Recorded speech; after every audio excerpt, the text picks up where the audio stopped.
Good morning, ladies and gentlemen. The December 5, 2007 meeting of the City Council is called to order. This meeting has been properly noticed and posted in compliance with the open meeting law. These proceedings are being presented live on KCLV Cable Channel 2 and are closed captioned for our hearing impaired viewers. The council meeting, as well as all other KCLV programming, can be viewed on the city's website at www.kclv.tv. The proceedings will be rebroadcast on KCLV Channel 2 and the web the Wednesday of the meeting at 8 p.m. and also on Friday at 4 a.m., Saturday at 7 p.m., Sunday at 7 a.m., and the following Monday at 1 p.m. This building is protected by a state-of-the-art fire detection and suppression sprinkler system. So if alarms should activate during the day's meeting, please evacuate using the exit, and once outside, assemble on the Las Vegas Boulevard side of the property, and employees wearing safety vests or our city marshals will inform you when it's safe to re-enter the building. We make this announcement as a matter of course. There's no reason to expect at all that we'll ever have to go through a drill like that, but for safety's sake, we make that announcement. Before we proceed with the agenda, would everyone please rise for the invocation given this morning by Pastor Benny Hawkes, Victory Outreach, Las Vegas, and please remain standing for the pledge. Could I have everybody please bow their heads, please? Heavenly Father, we come before you this beautiful morning, God, in the name of Jesus, Lord. And God, we ask now, God, for your blessing upon this meeting, Lord, this morning. I pray, God, that you would give, Lord, Mayor Goodman, God, and everyone else, God, of his team, wisdom, God, discernment, that they would be able to make the appropriate adjustments, Lord. Yes, Father, for we know that you're not a God of confusion, God, but you're a God of order. And I pray, God, your peace, Lord, to rest upon this whole meeting, God, from this morning on, Lord. In Jesus' name we pray. Amen. I pledge allegiance to the flag of the United States of America and to the republic for which it stands, one nation, under God, indivisible, with liberty and justice for all.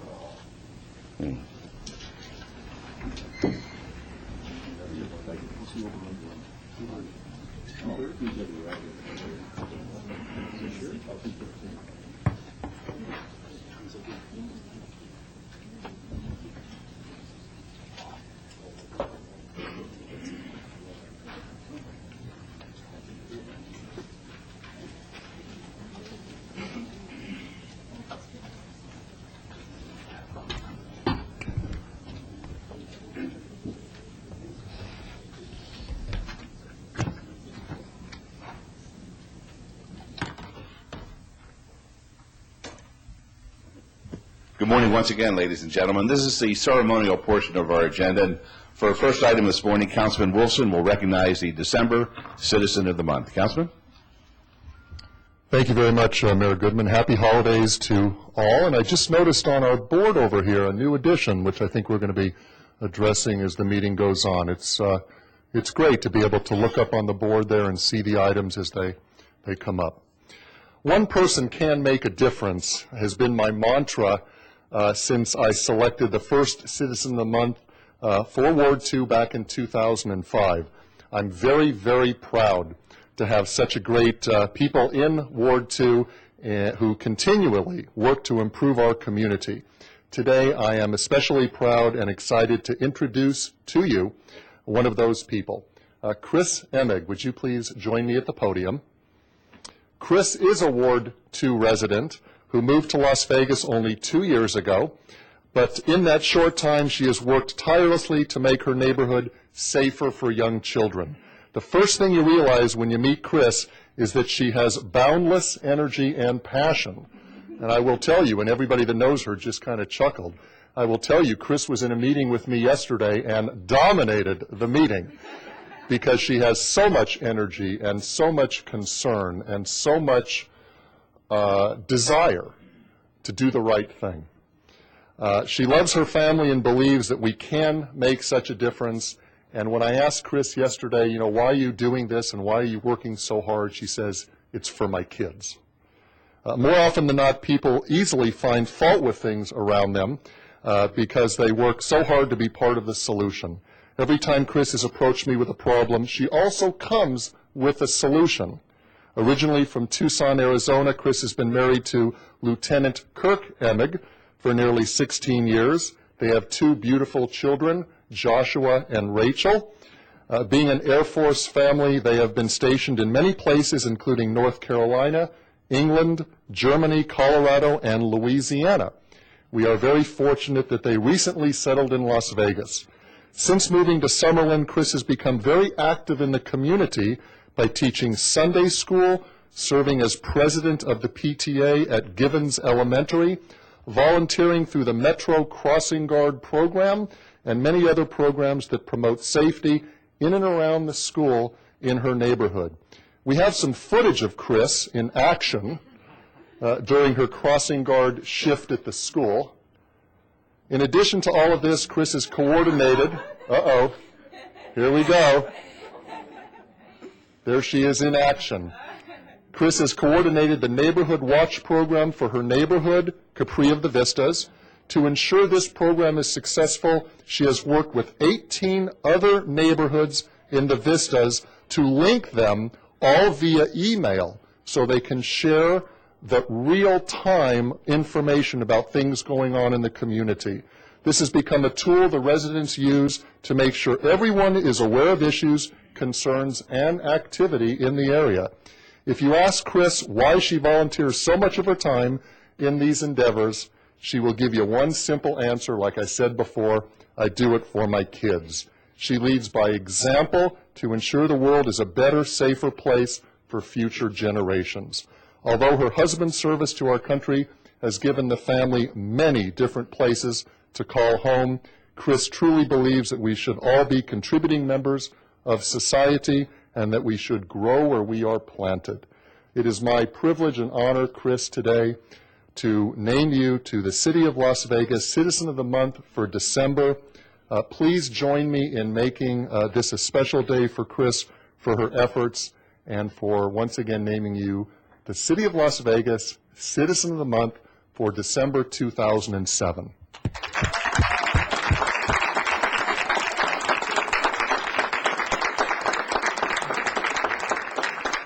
And before I ask you to say a few words, don't sit down, Lieutenant Colonel Joshua and Rachel. Come on up to the podium and please join Chris. Do we have another relative? Could never tell that's your sister, Chris. She looks nothing like you. Chris, I'd like you to say a few words. I probably don't have to ask you, knowing you, but please share with us some of your thoughts. I'm actually dumbfounded here. I really appreciate the honor. And like I said, I do it for my kids. I believe that God places you where you are for a reason, and that we can all make a difference.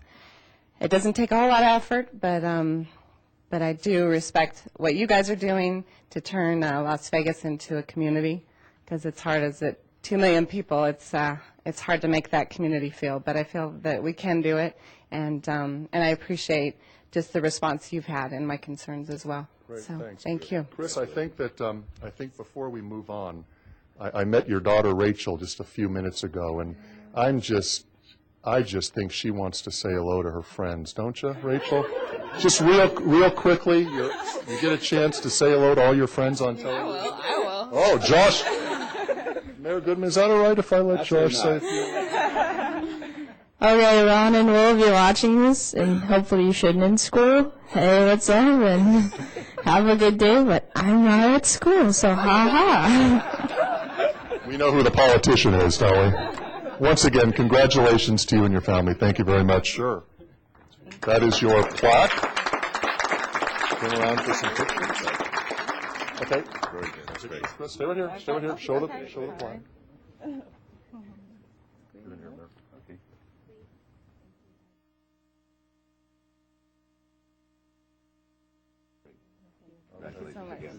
Thank you. Thanks for everything you do. Thank you for everything you do. Thank you. Lieutenant Colonel? Sure. That's great. Thank you. No problem. That's great. For our next item, we have representatives from Farmers Insurance with us to present the city with a special award. I'd like to ask Stephen Brown, Farmers Insurance State Executive Director, and Robert Compton, Farmers Insurance Government Affairs Representative, to join us at the podium to make this presentation. Welcome. Thank you. Good morning, Mayor Goodman, members of the City Council. My name is Steve Brown. I'm the Executive Director for Farmers Insurance here in the state of Nevada. I actually live with my family here in Anthem. Very proud to call the city and the area my home. You know, when people choose a home, a place to live, to raise a family and to work, safety and security are really two key characteristics that stand out for many people. So Farmers Insurance set out to really find out which cities in the nation define safety and security. So we commissioned a company called Sperling's Best Cities. They do the annual Best Places to Live survey. You may have seen it before. But we asked Sperling to go out and to survey, to conduct a third annual survey of the most secure cities in the nation, and to rank the top 20 small, medium, and large cities across the country, and to tell us using a set of criteria. They used such criteria as unemployment rates and changes, job growth, crime, disasters and hazards, extreme weather, school systems, amongst many other items.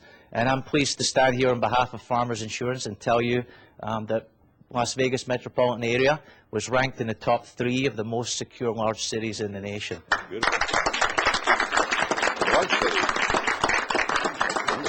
Top 3 most secure large cities in the nation. So quite an honor.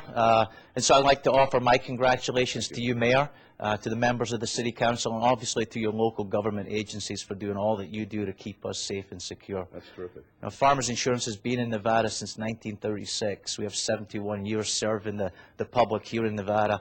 And in 2007, we insure over 239,000 vehicles, about 155,000 homes, 6,400 businesses, and we provide life insurance to over 30,000 Nevada families. Not only that, but I'm very proud of the fact that Farmers is a good corporate citizen. We actually just recently adopted Fremont Middle School, which is a school very close to here. We're providing them with $5,000 to purchase some uniforms for the girls' basketball team, a mascot, and also to pay for their cheerleaders' uniforms. Farmers is actually the #1 contributor to the March of Dimes in the state of Nevada, and #2 nationwide. In fact, this year we contributed over $4.2 million to the March of Dimes to help newborn babies be safe and secure.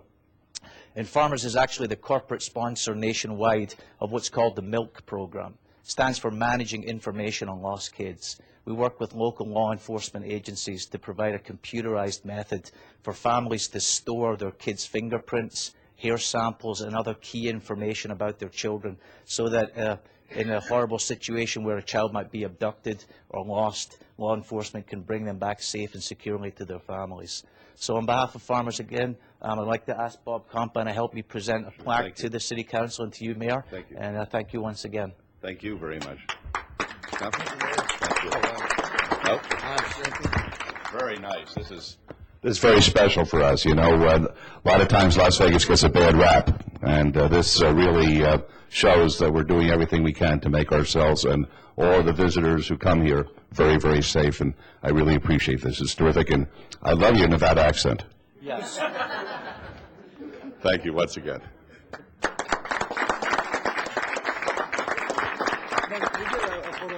Sure. With the plaque? Absolutely. Never turned down a photo op in my life. Well, that accent's actually from Beaumont, Texas. Actually.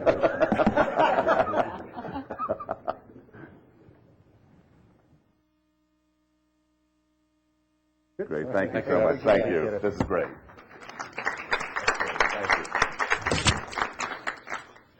For our final item, this was requested by Councilman Brown, who is not with us today. He's out of the city, and he's with us in his thoughts. And he requested that we do something very special today, and I agree with this. We're going to recognize Bill of Rights Day. Bill of Rights is often taken for granted, and of course we're a different kind of nation, and the Colonel knows this. We're a different kind of nation than any other place because we have a Bill of Rights. And it's interesting, I was back at a function in Washington, and some folks were saying that we have one hand tied behind our back in fighting terrorism because we do have the constitutional protections that this country affords, and I wasn't going to take that just sitting down. That's what makes us special, that we do have those constitutional protections, and law enforcement, in doing their job correctly, protects those rights that our forefathers and the folks right now today who are abroad fighting to keep liberty alive have been able to establish. So this is a big deal for the city in making this proclamation. December 15th will be the day, and it's known as the Bill of Rights Day since 1941. The Bill of Rights recognizes, affirms, and protects fundamental human and civil rights for which persons of all races have struggled for thousands of years. Our forefathers and hundreds of thousands of men and women serving our country in law enforcement and the armed services have sacrificed, suffered, and died to preserve the rights and freedoms secured by the Bill of Rights. The sacrifices that are made to protect the Bill of Rights and guarantee our freedom deserve our eternal remembrance.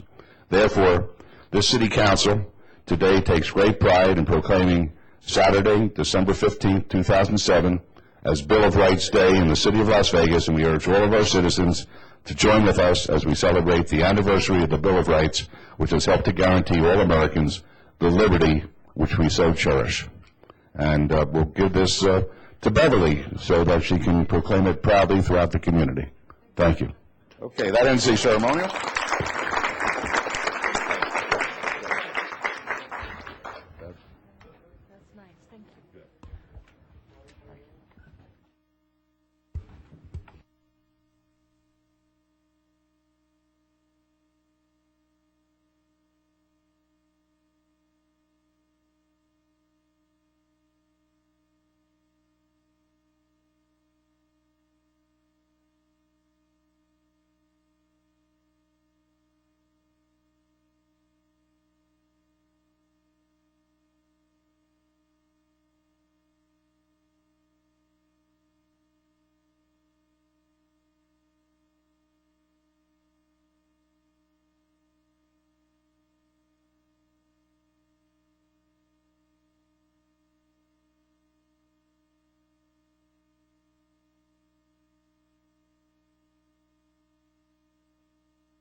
I was just handed a little teddy bear, but I promise you I will not name him.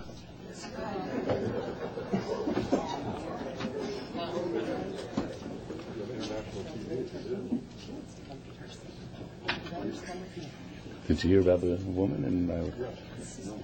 She called the teddy bear Mohammed and went to prison. Okay. Yes.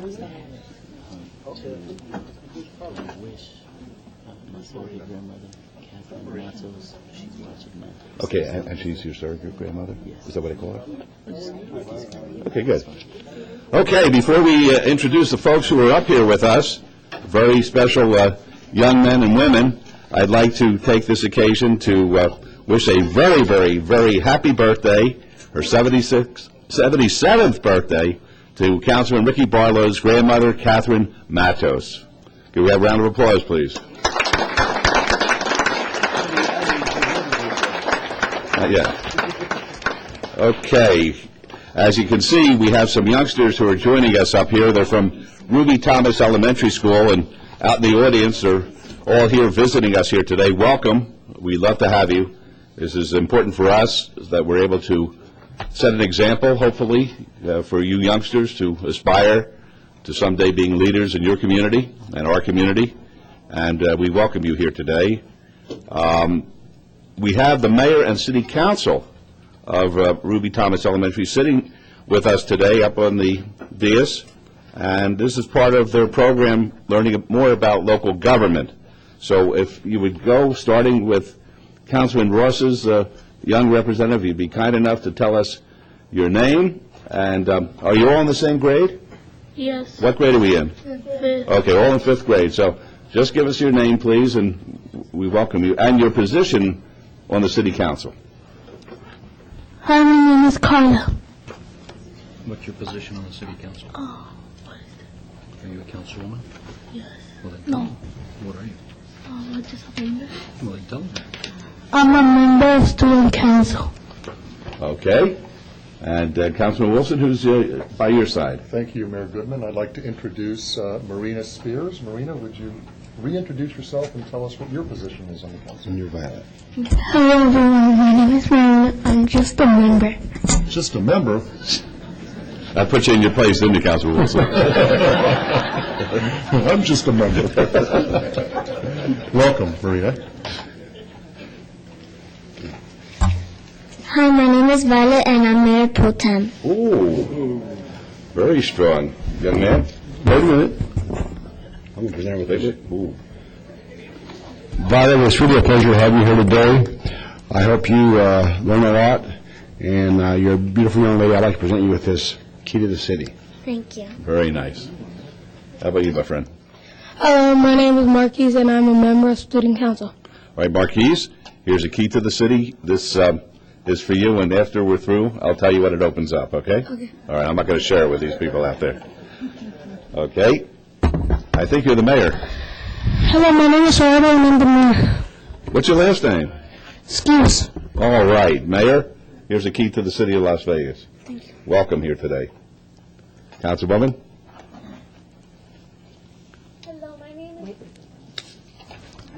Hello, my name is Breeze and I am a member of Student Council. And these teddy bears are beautiful, named or unnamed. They're very beautiful, and thank you. And could I just say, thank you, the Ruby Thomas Council, for remembering what I've done for deaf children there, the audiology room, and it's a very special school that you represent. Councilman Barlow? Oh, young lady, did you introduce yourself? Okay. Yes. Please come forward and introduce yourself. Hi, my name is Ayuri Huerta and I'm just a member of Student Council. And we are pleased to have you here today, all of you young people here today, because you are truly the future leaders of this great country we call America. So thank you so much for being here. And we have one more mayor to introduce. Very good. Hi, my name is Daisy Lopez and I'm the liaison. The liaison. Did you hear that? I heard that. It's a very big word. She's looking for Darcy's job. Uh-oh, there's Darcy. And I would like to present a key to the city to you, Ms. Huerta, and also a key to the city for you, Daisy. Thank you for being here. Thank you very much. Gerardo, do you have something you'd like to say? Mayor also Goodman, you demonstrate the life skill of organization on a daily basis. You use the life skill of organization in order to keep everything under control. You chair various committees in our community while at the same time maintaining the self-proclaimed happiest man in the universe. I want to thank you for what you do for the citizens of Las Vegas. We appreciate you. Boy, that's pretty good. Thank you. I appreciate you. Right? Very good. Marquise, now you want to say anything? Boy, that was a speech and a half. That was terrific. That was great. Thank you so much. Your Honor, can I make a comment? Certainly, Councilman. Councilman just reminded me of this. I just recognize these are the kids from Ruby Thomas. My little brother attended Ruby Thomas because of the deaf program there, because he is deaf. And I remember many nights as a child spending time there because my mother served with the deaf program and served with the Nevada Society for the Orally Handicapped. And so, Councilman, I have fond memories of spending a lot of time on your campus, kids, when I was younger. So thanks for that reminder, Councilman. I appreciate that. All right, thank you very much. And young lady, I understand you have a message for us. Councilman Reese, thank you for showing the life skill of caring. You can demonstrate caring for the citizens in our community. With many in our involvement with many of the city's committees that relate directly to the community. The meeting needs the community for which you represent. Thank you for all that you do for the citizens in our community. Beautiful. Good job. That's great. I think Ruby Thomas is doing a great job seeing what we have up here with us for sure. All right, we'll call item number 9, which is any items from the morning session that the council, staff, and or the applicant wish to be stricken or held in abeyance to a future meeting may be brought forward and acted upon at this time. Mayor Pro Tem? Thank you, Your Honor. I'm going to read a couple of these, and I'm going to have my assistant read them too. All right. Item number 13 is approval of a permanent easement from Walnut Creek Development, Inc. to the City of Las Vegas, Desert Inn Road, and Hollywood Boulevard. That's in the county, but the staff's asking to hold that in advance until our December 19, 2007 meeting. And item number 22 is a new massage establishment license Iridescent Day Spa and Wellness Center, LLC, doing business at Elements Salon and Wellness Spa, 6461 North Durango Drive. Staff has to strike that item. Item number 40 is abatement of vacant abandoned building at 558 Canosa Avenue. Staff asked to hold that in advance until our January the 9th, 2008 meeting, and Violet's going to read the next couple here. Item 41. Item 41, Abatement. abatement of vacant Abandoned building. abandoned building at 1211 Eastwood Drive. Abeyance to January 9th, 2008, requested by staff. Work card appeal Gregory. Allen Young. Strike requested by Metro. Bill number 56. Bill number 56, 2007 to 68, abeyance to December 19th, 2007, requested by staff. Thank you very much. Are there any other items we need to report at this time, Your Honor? Hearing none, I make a motion to approve these items with all conditions. Okay, this is Yeah, right here. how you vote. Three buttons, push the green. Green what? Yes. That means that if I say yes, you vote, push the green. If I say no, push the red. If I say I'm abstaining, you push the yellow. Okay? All right, so this is, I'm going to say yes, which is green. Good. Go ahead, push it. For, There you go. abstain. Okay. Everybody voted. Post, please. Yes, I just was going to say that I needed to recuse myself from the item. But we are not voting yet on the consent agenda, are we? No, this is on item number 9. Okay, what did you want to tell me? Sorry. We pushed Councilman Brown's vote button instead of yours. Oh. Am I all the way over the wrong place? This is yours. Okay, sure, we'll vote again. They like voting. We got voting in. Okay. I'm voting in my right place, though. Go ahead and let me see. All right, please vote. We'll go to the green again. You're okay now. Get the green light. Opposed? All right, perfect. Motion carries. Thank you. Now, I've been advised by Councilman Wilson that all of the council members that brought the little teddy bears have something they'd like to say, which is fine with me. Why don't we start we'll start this time from Councilman Barlow's side. Thank you, Mayor.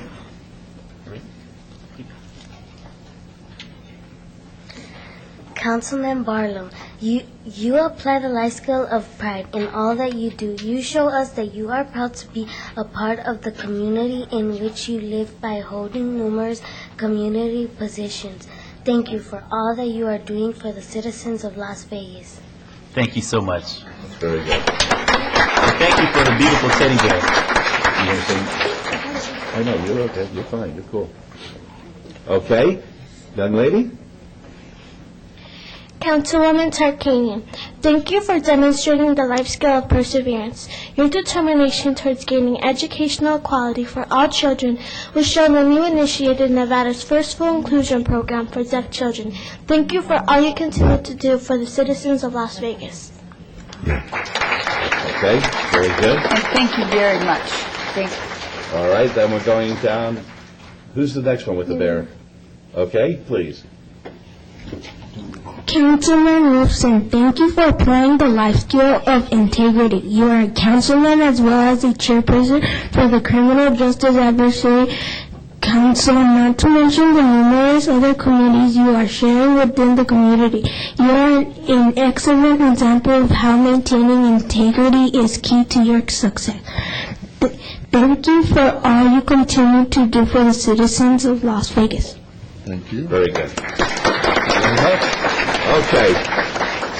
Okay, I see logistically what's happening here. This is not a problem, but I am not going to deprive the mayor of the opportunity of voting here. So whenever we have a vote that's reflected that Councilman Brown voted, forget about it, okay? But we're voting. All right, here we go. All right, item number 10 is items 10 through 39 on the consent agenda are considered to be routine. They're recommended for approval by the departments and may be enacted in one motion. Are there any items that the council wishes to bring forward at this time? Mr. Mayor? Yes, Item number 16, please. I Okay. need to recuse that's from my voting, so if we could move it out of the rest of the group. all right, and I am going to abstain from item number 11,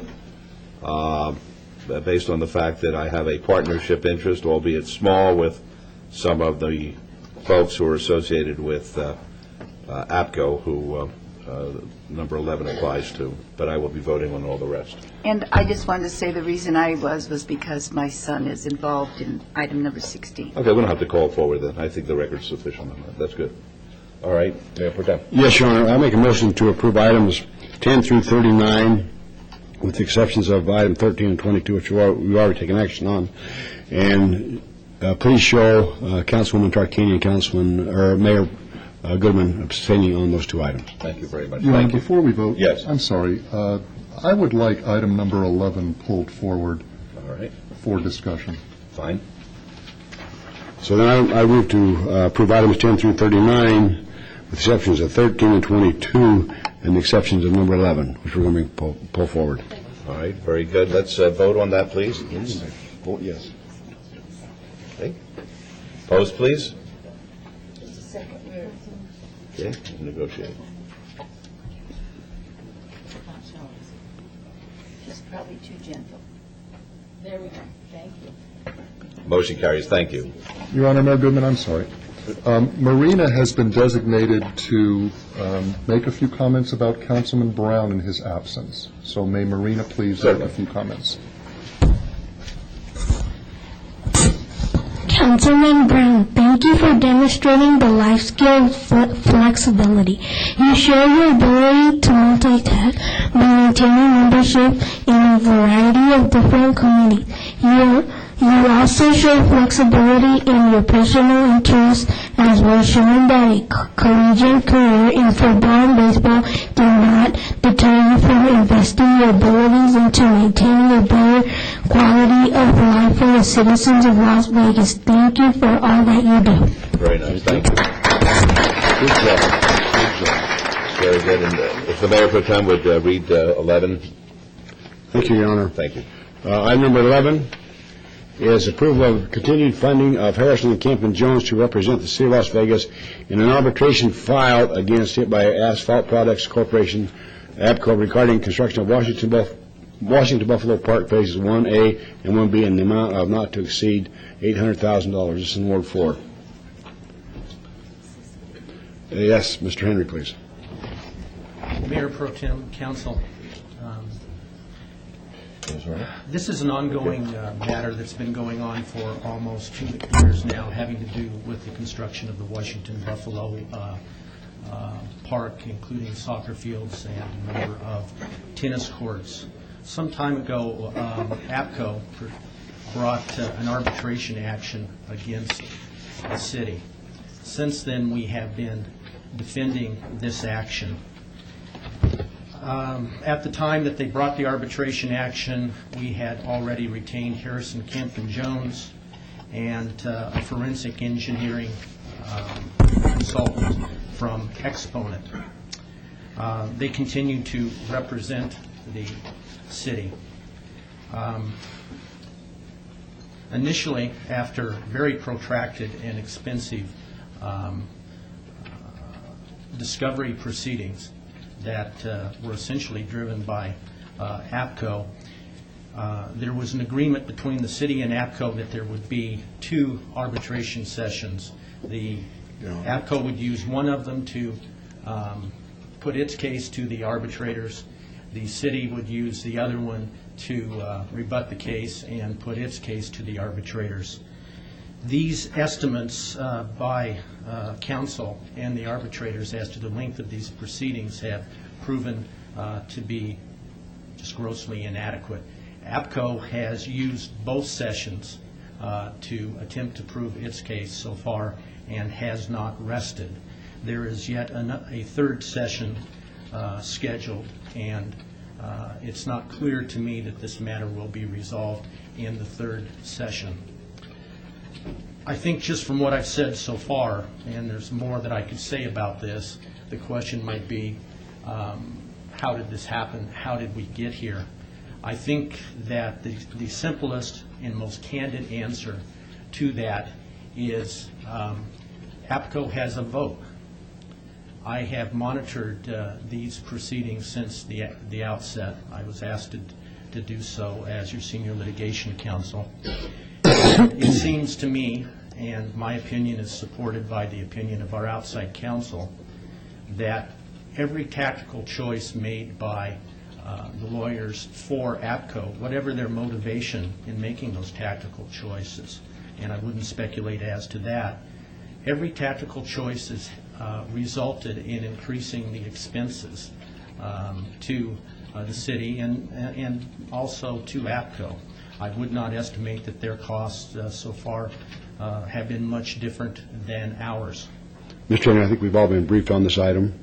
I would ask Councilman Wilson if he has any direct questions you have of Mr. Henry or... Well, Councilman Reese, thank you. I don't want to have Mr. Henry say anything that could affect the litigation, but I'm still interested in hearing his complete presentation without comments that would jeopardize our position with the litigation. Thank you. Mr. Henry? Thank you. In defending this action brought against us by APCO, we have outside counsel, Harrison, Kemp, and Jones.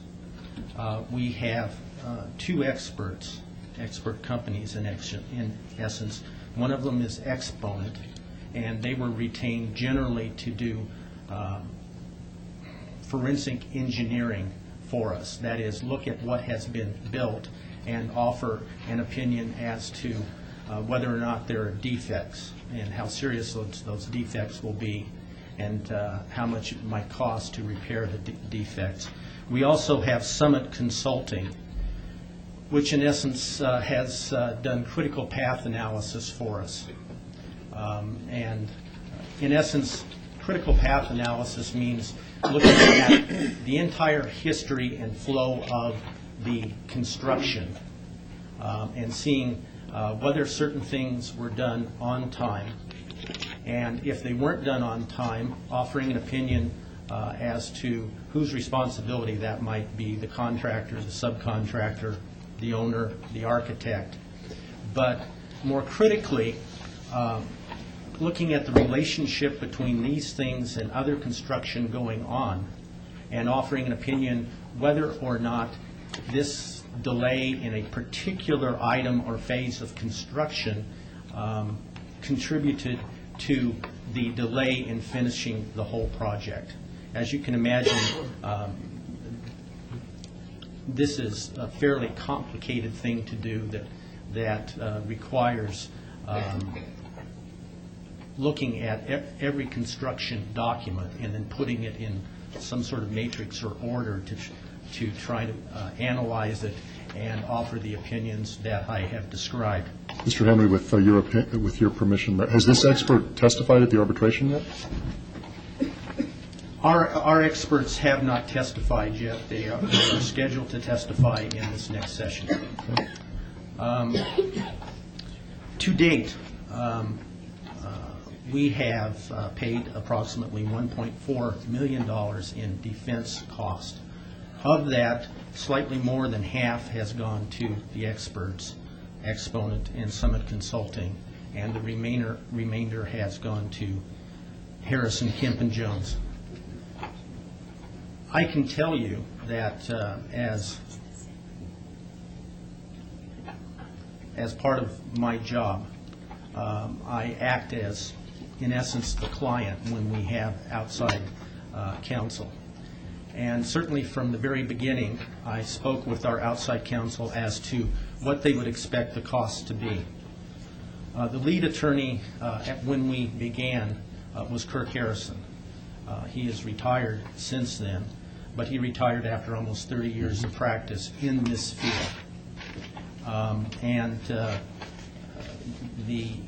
His responsibilities were taken over by another senior partner in the firm, Randall Jones, and he also has that much experience. They were both of the opinion, based on their experience being in dozens of construction arbitrations some of a smaller magnitude and some much larger, that the defense cost in this matter, including experts, should be around $1 million. Randall Jones has continually expressed to me his surprise at what the defense costs have been. I've continually talked to him about this, and he has opined to me, as I've opined to you, that the defense costs have been driven by tactical choices or strategic choices, perhaps, by APCO's counsel. To date, you have authorized a total of $1.5 million to defend this action brought against the City of Las Vegas by APCO. As I said, we have billed about, or paid about $1.4 million. I have before you an item to augment the funding by another $800,000. Well, I think, Mr. Henry, that you've gone this far now. I think you need to explain to not only the audience here, but the public that's watching this on television, what, why, and how much we are looking at if they do win the lawsuit, and why we're spending this money. I think it's necessary now that you put that on the record also.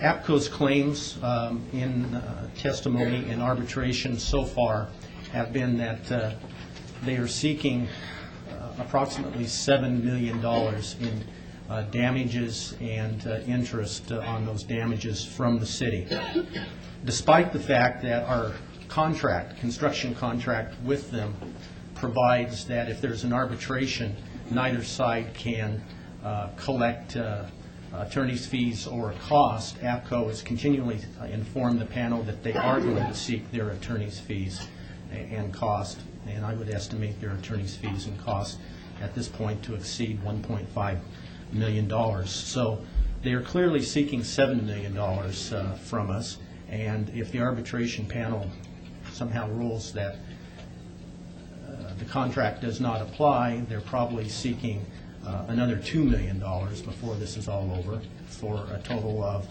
$9 million. In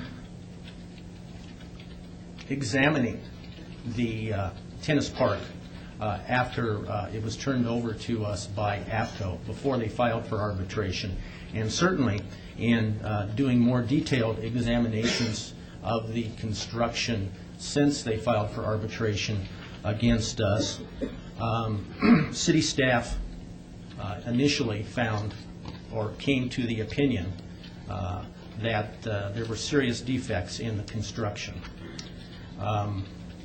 This opinion has been supported and amplified by the examination of our experts, principally P.O. Moncar from Exponent. As a result of that, when APCO, in essence, sued us, filed for arbitration, we brought counterclaims.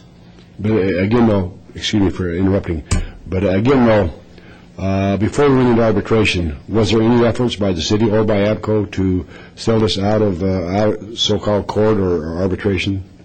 I have been given to understand by city staff that before arbitration, agents of APCO came to the manager's office and demanded that the city pay millions of dollars in addition to the contract price, which we had already paid. The manager's office asked that APCO justify this claim in some fashion, commit to writing their reasons and their rationale so that the manager could analyze the claim, and if the manager's office thought that the claim had merit, put it before the city council and explain to the city council why the manager was asking for millions of dollars in addition to the contract price. I have been given that to understand that APCO refused to do that, or at least did not comply with the request. And because of that, in my opinion, the manager was really left with no choice. Thank you. Mayor Pro Tem? Yes. Thank you. Just a few questions, Mr. Henry. Did you say that the rules of arbitration do not provide for the award of attorney's fees? More particularly, it's a contract provision in Okay. the contract between us and APCO for the construction of the park. Notwithstanding that contract provision, though, you said that APCO has stated to the arbitrators that they're going to seek an award of attorney's fees? Is that what you said? They've repeatedly done so. I would say I think that's consistent with the very aggressive position that they've taken. Secondly, we have an outside law firm representing us, and that's why you're asking for this additional award. We have a city attorney's office with many, many competent attorneys. And Mr. Jerbick, I don't see, Mr. Jerbick, how many attorneys do we have in the city attorney's office? We have approximately 17 in the civil division and about 10 in the criminal division. Okay. I'd just like, for the record, an explanation as to why we went outside of our own city attorney's office. And the reason I ask is obvious. We may spend $2 million. Now, only a portion of that is for fees. I understand a great portion is for costs, and even if we kept it in-house, we'd still have to pay for the experts. But don't we have attorneys in-house that could represent us and save $1 million in attorney's fees by paying outside counsel? The answer is yes and no. Obviously, with 17 attorneys, that we could have done this. That would be the yes part. The no part is, in this case, as in some other cases, we hire outside counsel when we have no conflict. And the reason we do it is because we don't have attorneys in the office that are experienced in this, in a particular area, or sometimes it's and/or the magnitude of the work would literally take up all the attorneys in the litigation team or even more. For example, in this case, to defend this action brought against us by APCO, during protracted discovery and during the course of the arbitration hearing, there have been sometimes 3 attorneys from Harrison, Kemp, and Jones, and 1 or 2 paralegals working simultaneously on this case. And the reason we chose Harrison, Kemp, and Jones is because certainly Kirk Harrison and Randall Jones, that part of the firm, this is what they've done for 25 or 30 years. If the attorneys in the city attorney's office were doing this for the last year and a half, the city would have gotten no other service from my litigation team. It would have been totally committed to this. That's, of course, impossible. Unfortunately, perhaps in the 21st century, a world-class city anywhere has world-class litigation. So if we had tasked all the attorneys in the office, which sometimes I think might have exceeded the litigation team, to work on this case, I would have constantly been before you asking for outside counsel to do other things, things that we were very experienced at. I can certainly appreciate that, but you mentioned world-class city and world-class litigation. Today in the newspaper, it was announced that Clark County has finally hit the 2 million mark as far as population. I think that we should take this as a learning experience and perhaps with an eye towards the future, because we're going to be in litigation. The city of Las Vegas is going to continue to build parks and schools and all sorts of things, and litigation is going to come about in the future. And I just would hope that perhaps we can learn from this and make some adjustments, whether that's have an extra 2 or 3 attorneys on a part-time basis or on an interim basis, rather than pay good lawyers. Randall Jones and his firm are excellent lawyers, but they charge private attorney rates. And I understand we may even be receiving a discount from them, whatever that is.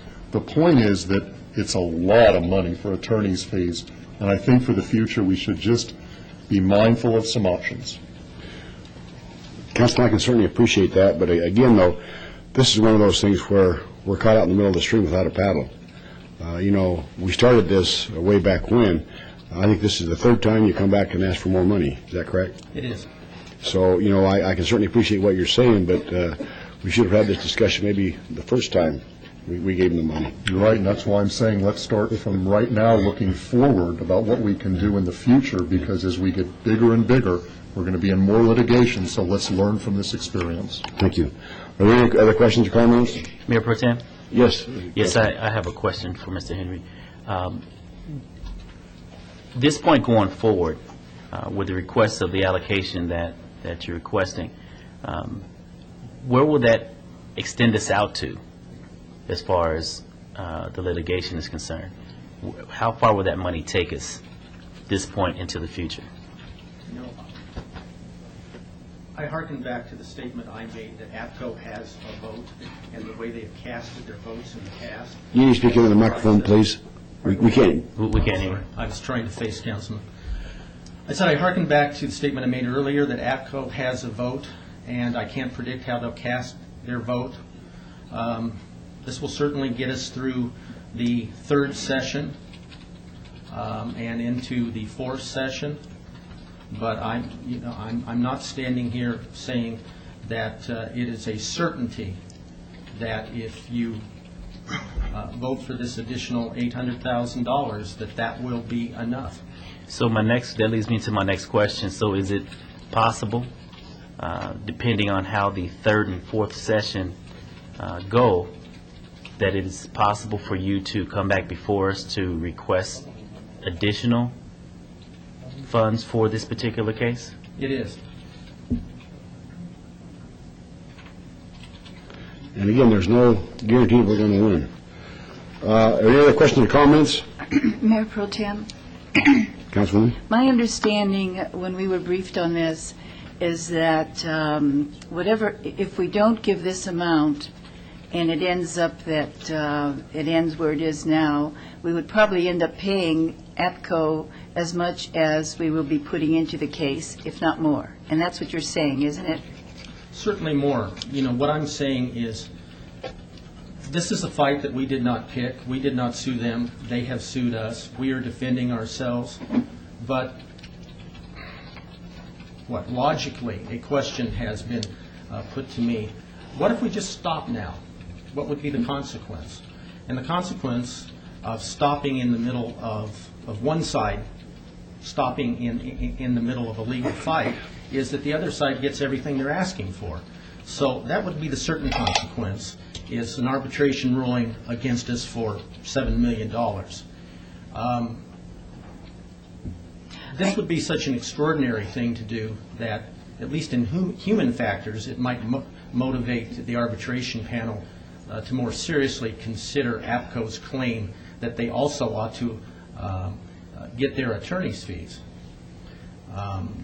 You can easily imagine the argument that they would make.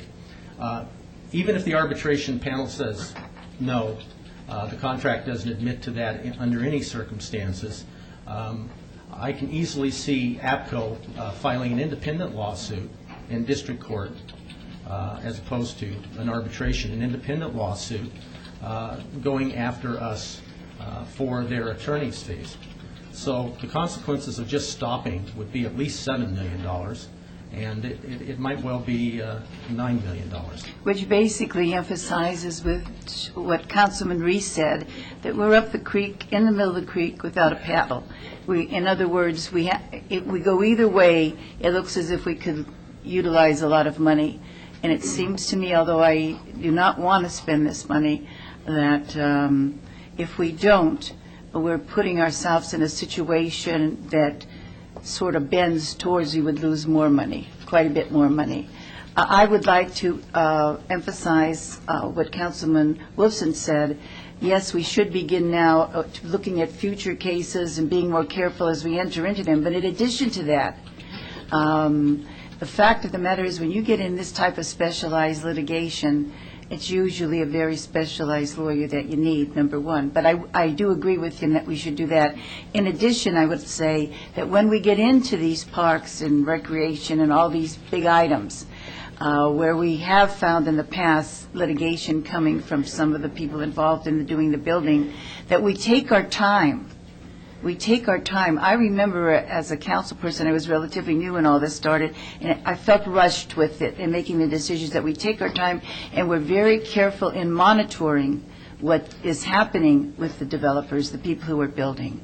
I'd like to emphasize what Councilman Wolfson said, and in addition say, even before we get to that point, that we are very careful in how we monitor. Thank you. Thank you. Mayor Pro Tem, I'm sorry, just one more. I don't think anybody is suggesting that we don't fund our fight. We're stuck.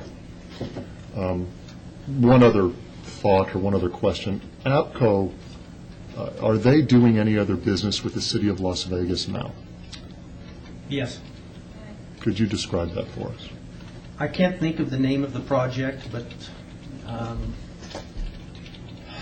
I think that they are building, they want to bid, and they are building another project for us. I don't know if it's a park or a leisure center. Councilman, I believe it's Phase 3 of Centennial Hills Park. Is that a large project, Councilman Ross? It is considerable.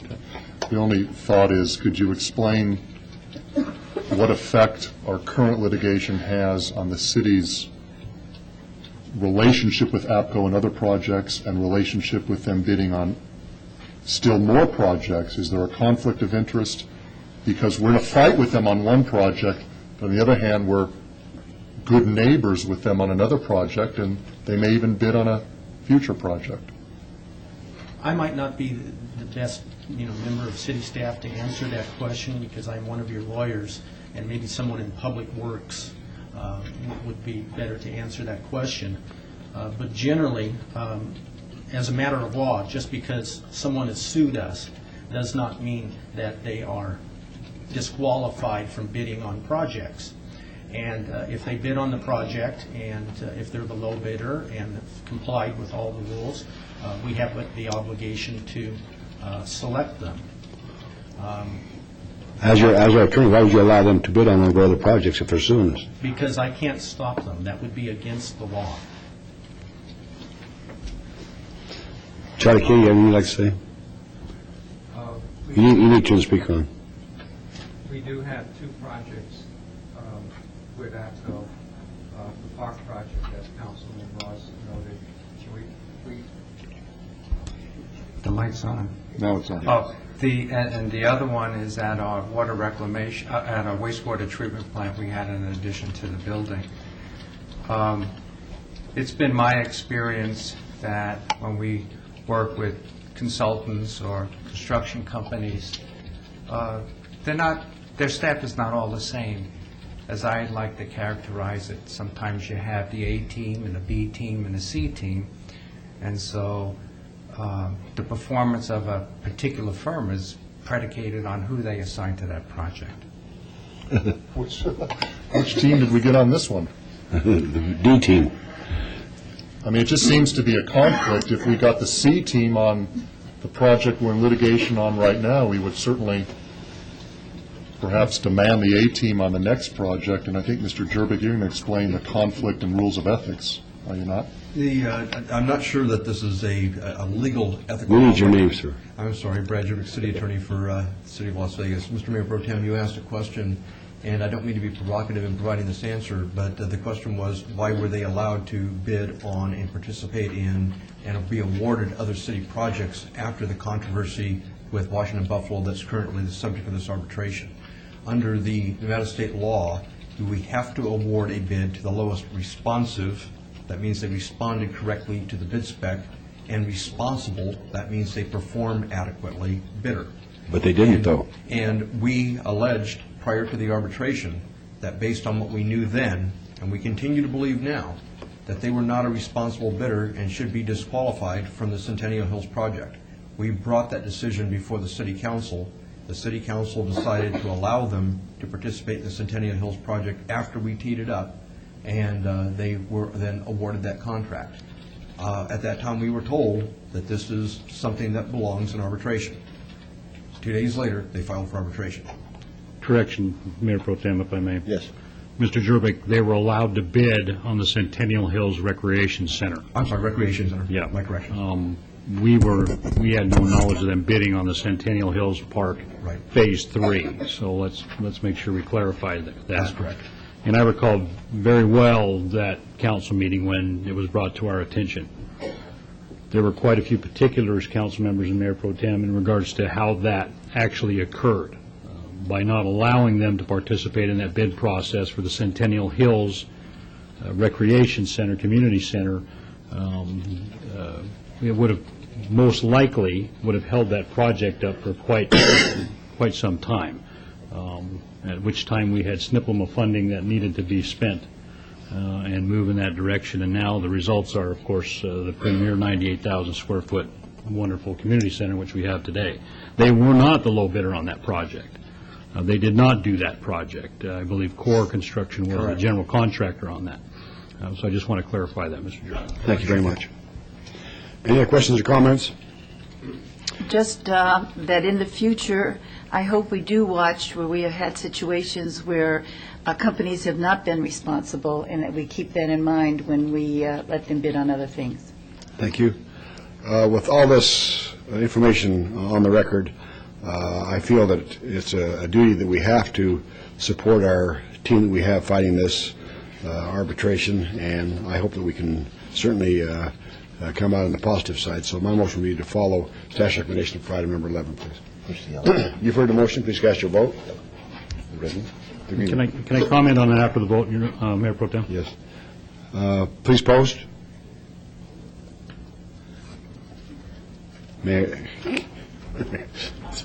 I'd like to follow up with Councilwoman's comments to not only our city manager's office, our legal teams, and our public works director.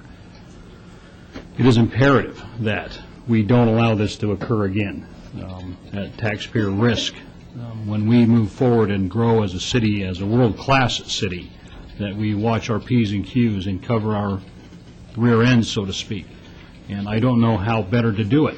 And I have to rely, we as the council and the mayor have to rely on your expertise in that field to guide us through this mire and keep us away from these scenarios. It's unfortunate we're here today.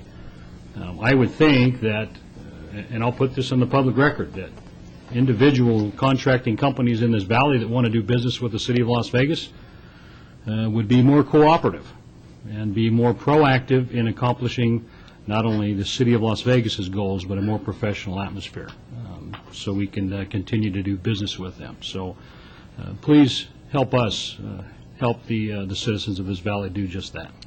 Thank you. Give more A teams. More A teams. Yes, Councilwoman. Okay. Thank you, Mr. Henry. Thank you. Thank you, Mayor Pro Tem.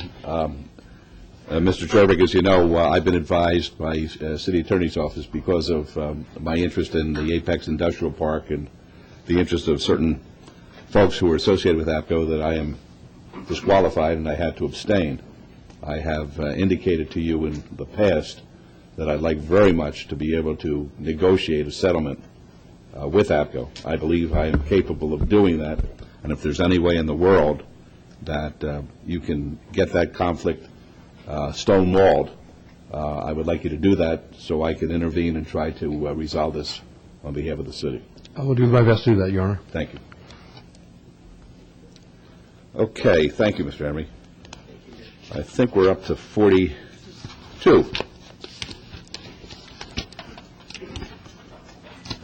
42 is a public hearing to determine the advisability of granting a telecommunications service franchise to AT&T Communications of Nevada, Inc., pursuant to the purpose, character, term, time, and conditions of the proposed franchise agreement. This is a public hearing, folks, which I now declare open. Mr. Vincent, did you want to make this presentation?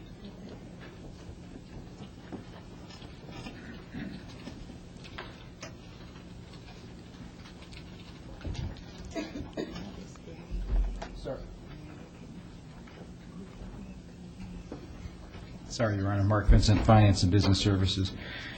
This item actually is a fairly routine item. We have franchise agreements with multiple franchisees, and I think we have 6 or 7.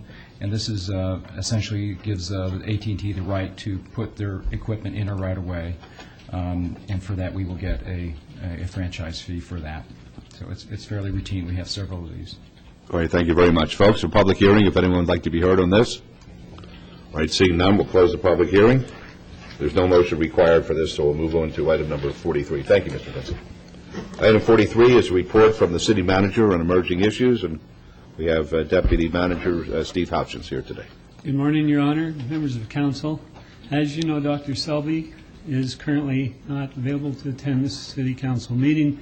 He's at the World Leadership Awards with city staff in London, England, and we wish him the best. He has asked me if I would say a few words to the council concerning upcoming issues. The first one I wanted to touch on was just our economic picture. As you know, the city's budget revenue sources are having some concerns right now. The economic future is still a little bit uncertain. Sales tax revenues are down. Residential construction is down. Housing activity in general is also down from last year. What we look to as the bellwether of our revenues is consolidated tax, and that's a large tax made up of several, well, a large source and then several other sources. Sales tax is the main driver in the consolidated tax. For the month of September, which is the last month we have posted, the C-tax decreased 5.8% from the prior year, so that's almost a 6% decrease. For the quarter ended September 30th, the sales tax decreased consolidated tax, increased 3.5%, decreased 3.5% from last year. These are numbers that cause us some concern, and to that end, we have added this item to the workshop that the City Council is conducting next Monday, hopefully to express our concern over the revenue issues and also to look at opportunities to address those. Just a couple calendar items. First Friday is coming up in 2 days. Hopefully the weather will not be as bad as some are saying, but it will take place in the Arts District. On the following Saturday, Councilman Brown, city staff and neighbors will be celebrating the completion of the Gilmore Cliff Shadows Trail project. That is the far west end of Alexander Road, west of the 215 Beltway. The annual Fremont Street Holiday Tree Lighting will occur Tuesday, December 11th, and that'll be at 6 o'clock at Fremont Street. And by way of note, last night I believe the menorah was lit on Fremont Street. And then finally, the US 95 Wide Open celebration, sponsored by NDOT, is scheduled for November 17th. That's Monday at noon in the area adjacent to Valley View ramp to the US 95 southbound lanes. That concludes my report. Very good. Any questions of Mr. Houchins or comments? I mean, you meant December 17th, right? I'm sorry? December 17th, not November 17th. I'm sorry, yes, December 17th. Thank you. All right, Councilman. Mayor Goodman, thank you. You forgot one of the most important events, Mr. Houchin. I'm very disappointed. Uh-oh. No, this Saturday, December 8th, out at the Lakes in Ward 2 is the Lakes Festival of Lights Parade. I felt left out for just a moment there. It's a great parade, a lot of fun, starts at 12 noon. Thanks, Steve. Thank you. Anybody else? Yes, Mayor. I would just ask Mr. Houchins for clarification on an item came up on yesterday that I would like for you to just explain as far as the process when a major development or developer requests for to enter into negotiations with the City of Las Vegas. What is that process specifically when the request is made to the city manager? If you can explain the process in which your office will conduct that request or move that request forward. Typically, requests will come through the city manager, or they may come through the purchasing contracts area, which is the designated recipient of that. When we receive it, it behooves us to make sure that it's legally correct. Also, we forward it to purchasing contracts so they can take care of that aspect of it. We should, and what we didn't do, is provide council with a copy of that document early on. Typically, we'll tend to want to have legal look at it first because it may not even be a valid document. But then once it goes to PNC, they then negotiate the activity with the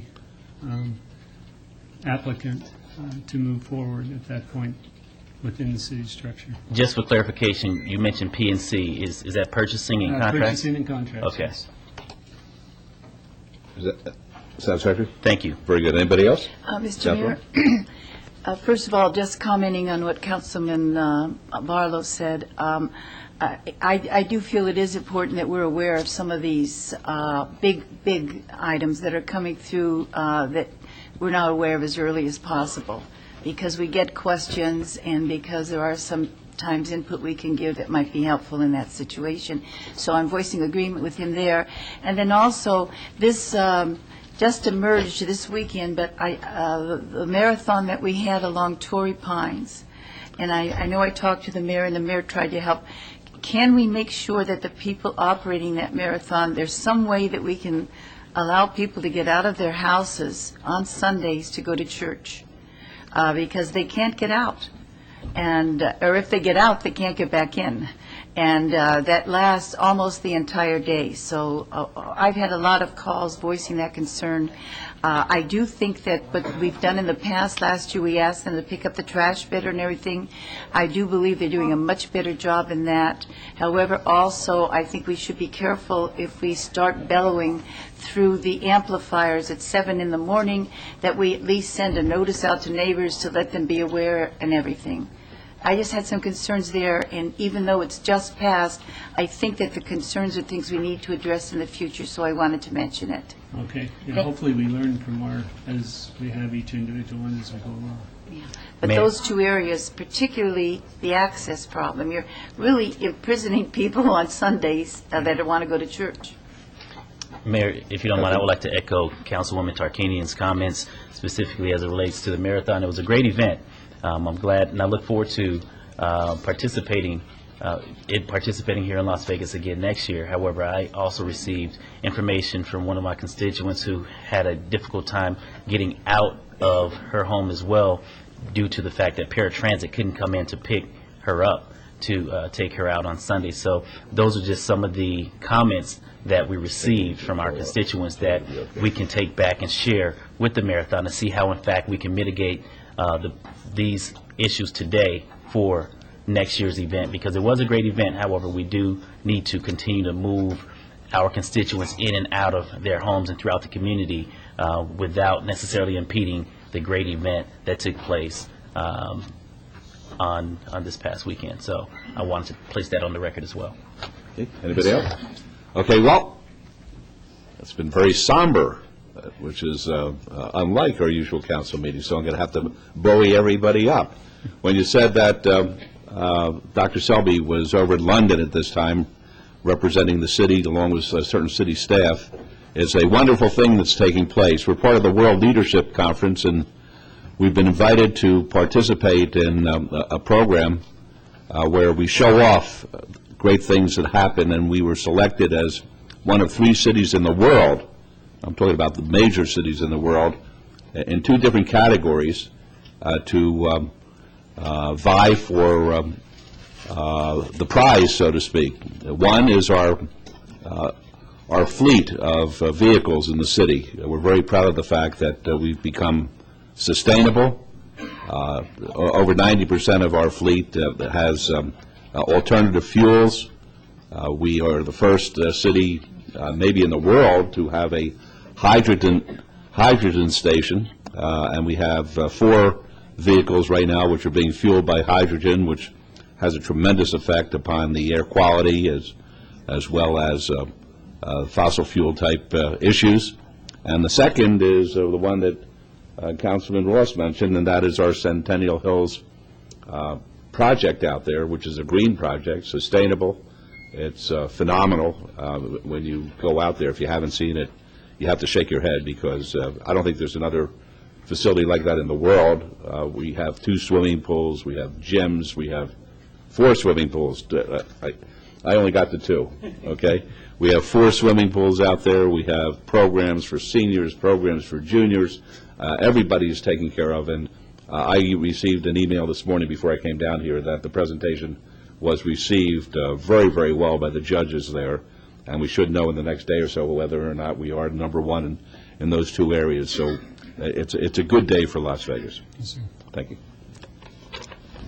Okay, item number 44 is discussion and possible action regarding complaints seeking disciplinary action against veterans of foreign wars, post number 10057, 1905 North 8th Street, Las Vegas, Clark County, Nevada, for violations of the Las Vegas Municipal Code. This is in Ward 5. And before we start with this, I want to thank the Ruby Thomas Elementary School students. The ones who are up on the dais have been wonderful. The ones who are in the audience have been the most well-behaved classes that I've ever seen at our city council meeting. And I truly hope that it was a little technical for you. Ordinarily, we don't get into the kind of detail that we have this morning, but I hope that you enjoyed it, and you're always welcome back. Anytime you want to come back to this city council, just come through the doors. We love having you here, and you're now excused. Good seeing you, Mary.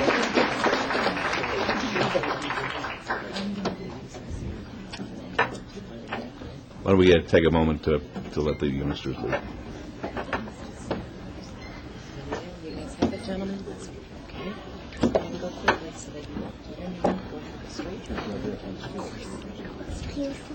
Nice seeing you. Sure. What's your name again? Daisy. How do you spell it? D-A-Y-S-I-E. D-A-Y-S-I-E. Well, Daisy's good. You are the best.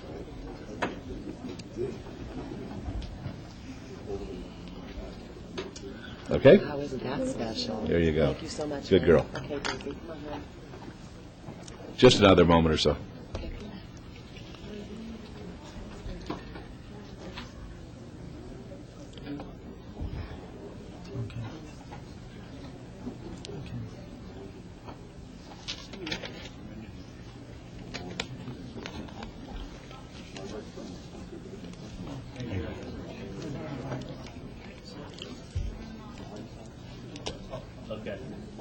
Mr. Mayor? Yes. Just wanted to tell you, I did give you, I did tell the group last night. Oh, thanks a million. Thanks, I appreciate that. I had a nice dinner with the family. Yeah, that was good. Good. Finally. Finally, yeah. Okay, I guess we're ready to start. Mr. Henry. Mayor and council, preliminarily, I'd like to lodge with the clerk various proofs of service of notice of today's proceedings.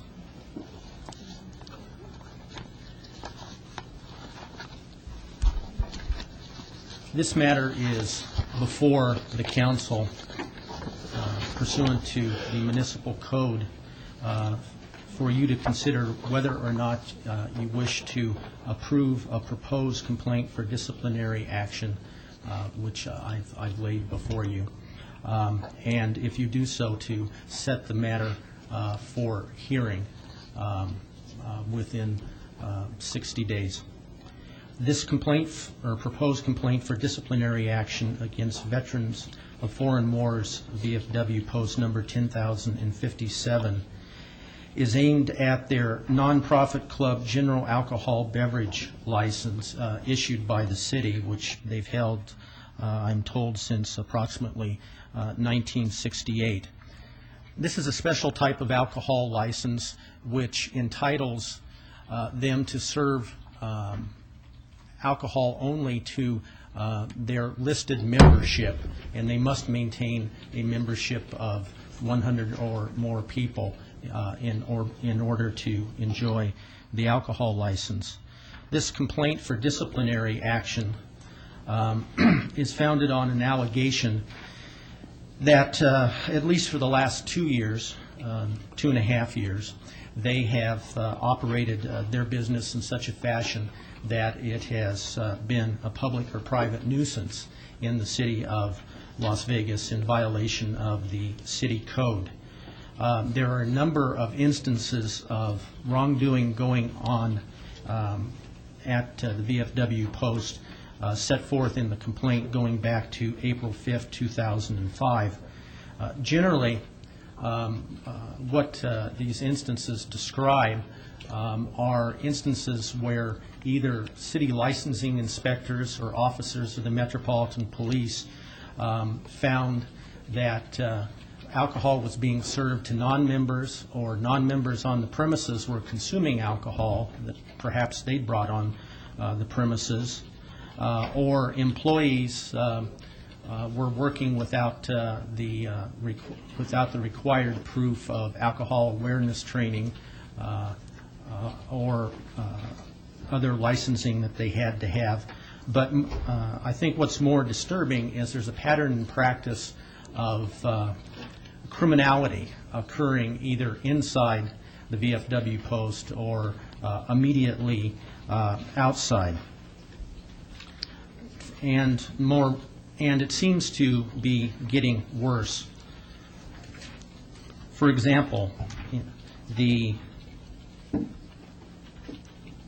last few items in the disciplinary complaint set forth September 2nd, 2007.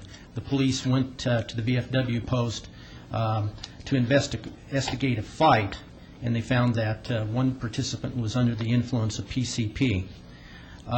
September 18th, the police went there and they observed two subjects selling cocaine to several people. October 11th, there was another fight at the post where one subject was slashed in the abdomen with a box cutter.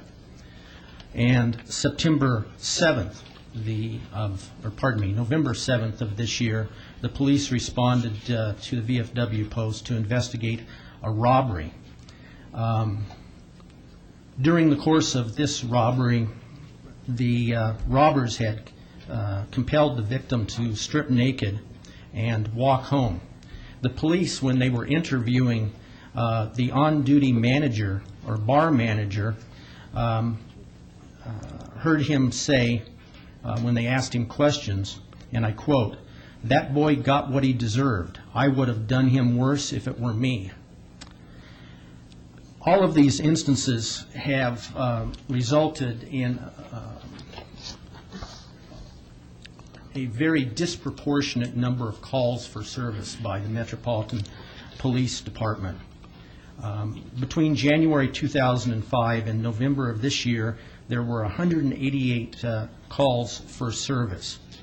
And between January and November of this year, there were 49 calls for service. Of those 49 calls, 25 of them were to investigate fights, assaults, batteries, narcotics offenses, and weapons-related assaults and batteries, as well as robberies. Based on these allegations, the Business Licensing Department and the Director of Finance and Business Services would ask you to approve the complaint and set the matter for hearing. I would ask you, given the requirements of law, to give notice and serve notice to the licensee. If you decide to approve the complaint, I would ask you to set it for hearing in the second meeting in January. Thank you. Yes, sir, if you'd be kind enough to identify yourself for the record. Albert Young. And you are representing whom, Mr. Young? The VFW Post, 10,057. All right. Basically, what we've heard, Mr. Young, is a presentation by our city attorney asking us to receive a complaint and set a date for a hearing on the complaint. And there's been a suggestion to have this the second week in January, second meeting in January, which would be the 16th. Will that give you enough time to get prepared? Yes, it would. All If right. I can get a copy of the complaint, because there seem to be some underhanded going on. Well, we'll give you a copy of the complaint right now. Do you have a copy to give to Mr. Young? There you go. All right, now, we've heard allegations. The allegations have to be proved, and that's what the hearing's going to be for. So if that gives you adequate time, then we'll receive the complaint, or my motion is to receive the complaint, and to set a date of January the 16th for the hearing. And I think, out of fairness, we should have a time certain so that if you have witnesses, that they won't be inconvenienced, either side. And let's say we'll start at 11 o'clock or as soon thereafter as possible. January what now? January the 16th, yes. What we put on there is not to be heard before 11. Not to be heard before 11 a.m. So if we finish up the matters before this, before 11, we'll take a recess, and we'll start at 11. If we have other matters and we have to start later than 11, we'll start later than 11, but not before 11 o'clock. Okay? Okay. Thank you very much. One request I'd like to make. Certainly. If you're going to do inspection of cards and stuff like that, it should be done during regular business hours, not at closing time. It causes a lot of problems. We try to count money and check out. If we're closed, then we need to come back the next day. All right, very good. Thank you, sir. Okay, then we'll see you all back here not before 11 o'clock on January the 16th. Thank you. No problem. Okay, Councilman Barlow, your motion, please. Yes, before my motion, I would just like for Mr. Henry, if you will, to elaborate on the narcotics that you had mentioned. I recounted to you two instances. One where the police responded to a fight, and they found that one of the participants was under the influence of PCP, and another instance where the police were investigating something else, and they observed two people selling cocaine to a number of people. Both of those, my information is, resulted in charges being brought. I thought we were going to have a hearing on this and Yes. we're done with it because some allegations. All right, please, gentlemen. All right, Councilman? Okay. Yeah, That would be my motion, Mayor. Thank you. All right, the motion is to have this set for a hearing, not before 11 o'clock on January the 16th. Thank you. Let's vote on that, please. Pardon me? And to approve the... And to approve the complaint. All right. Thank you. Let's vote. Otherwise, it's just to approve the complaint. That doesn't mean that they prove their case. That means to just receive the complaint so it could be served upon you as it has been. Okay, sounds good. Let's vote, please. Post. Motion carries. Thank you. May the record reflect that I'm lodging the original of the complaint for disciplinary action with the clerk, please. Right, but Mr. Young has received a copy of what you are lodging with the clerk, so he'll be adequately prepared on the 16th. Yes. Very good.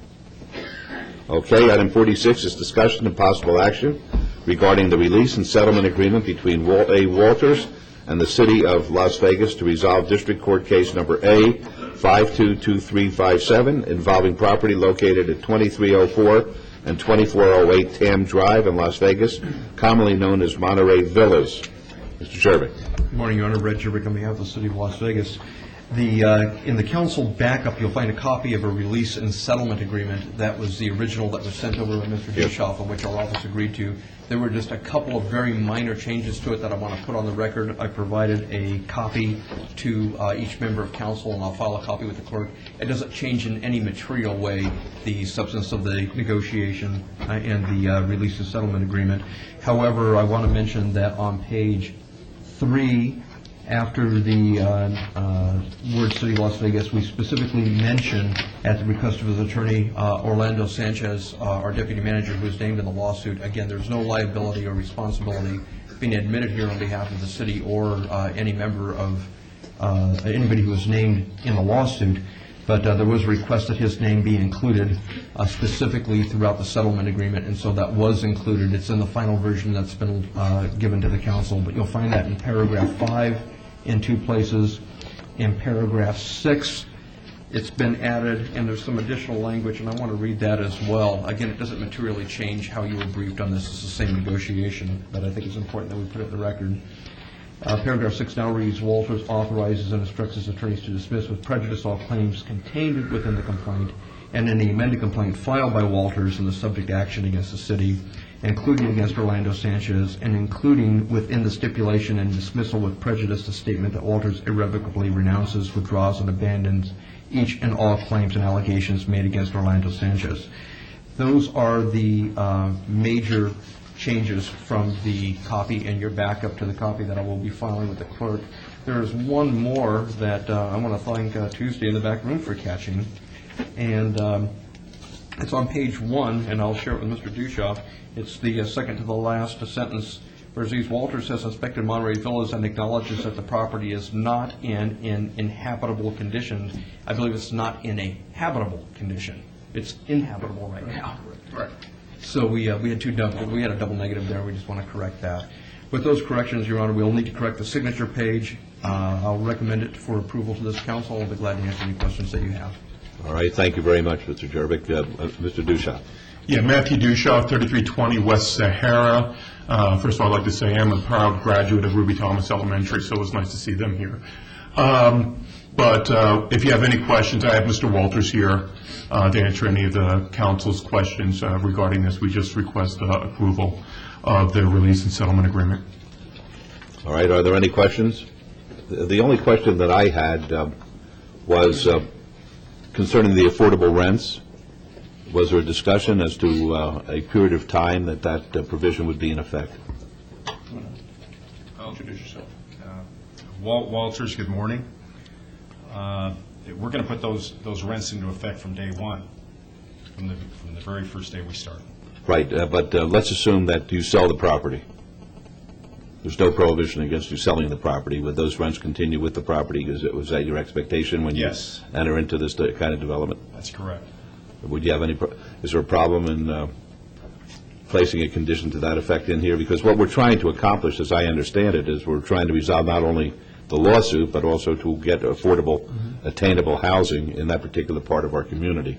And Mr. Walters' reputation precedes you as a very honorable businessman who has engaged in projects like this before. But I'm trying to do my best to assure that the city will have this kind of housing in place for several years to come before that condition may be changed. I think that probably needs to be discussed right now on the record, then, Your Honor. I don't want to catch these folks unawares here. That's not what I'm trying to do. Well, if I may, I wanted to make sure that as we talk about affordable rents, those can increase with time, as long as we have the ability to do that. Of course. And stay within the affordability.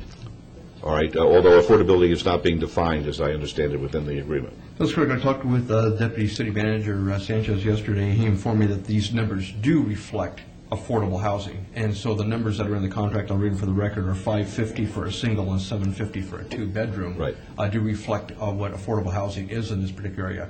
But keep in mind, this negotiation is structured around a 5-year promissory note at 0% interest, which can be paid after a month. It can be paid after 5 years. During the course that this promissory note is in place, this deal will remain in place. Well, that's fair. Once the promissory note is paid, and it could be sooner or later. Right, but that's fair. Then that goes because at least the city receives that commitment, so that's fair. Mayor Goodman? Yes. I don't think your question was answered, though, unless I didn't understand something. If this gentleman decides to sell the property in 6 months, in other words, performs on the note, right, and then flips the property in 6 months, there's no guarantee that the new owner that's correct. Will do anything with it. That's correct. Okay. All right. Let's see. This is Councilman Reese. Councilman Reese. Yes, I move for staff recommendation for approval of this item, please. I would also ask that that motion include, Mr. Mayor Pro Tem, to authorize the execution of the promissory note and the deed of trust in a form acceptable to the city attorney. Right. That's in my motion. Very good. Let's vote. Opposed?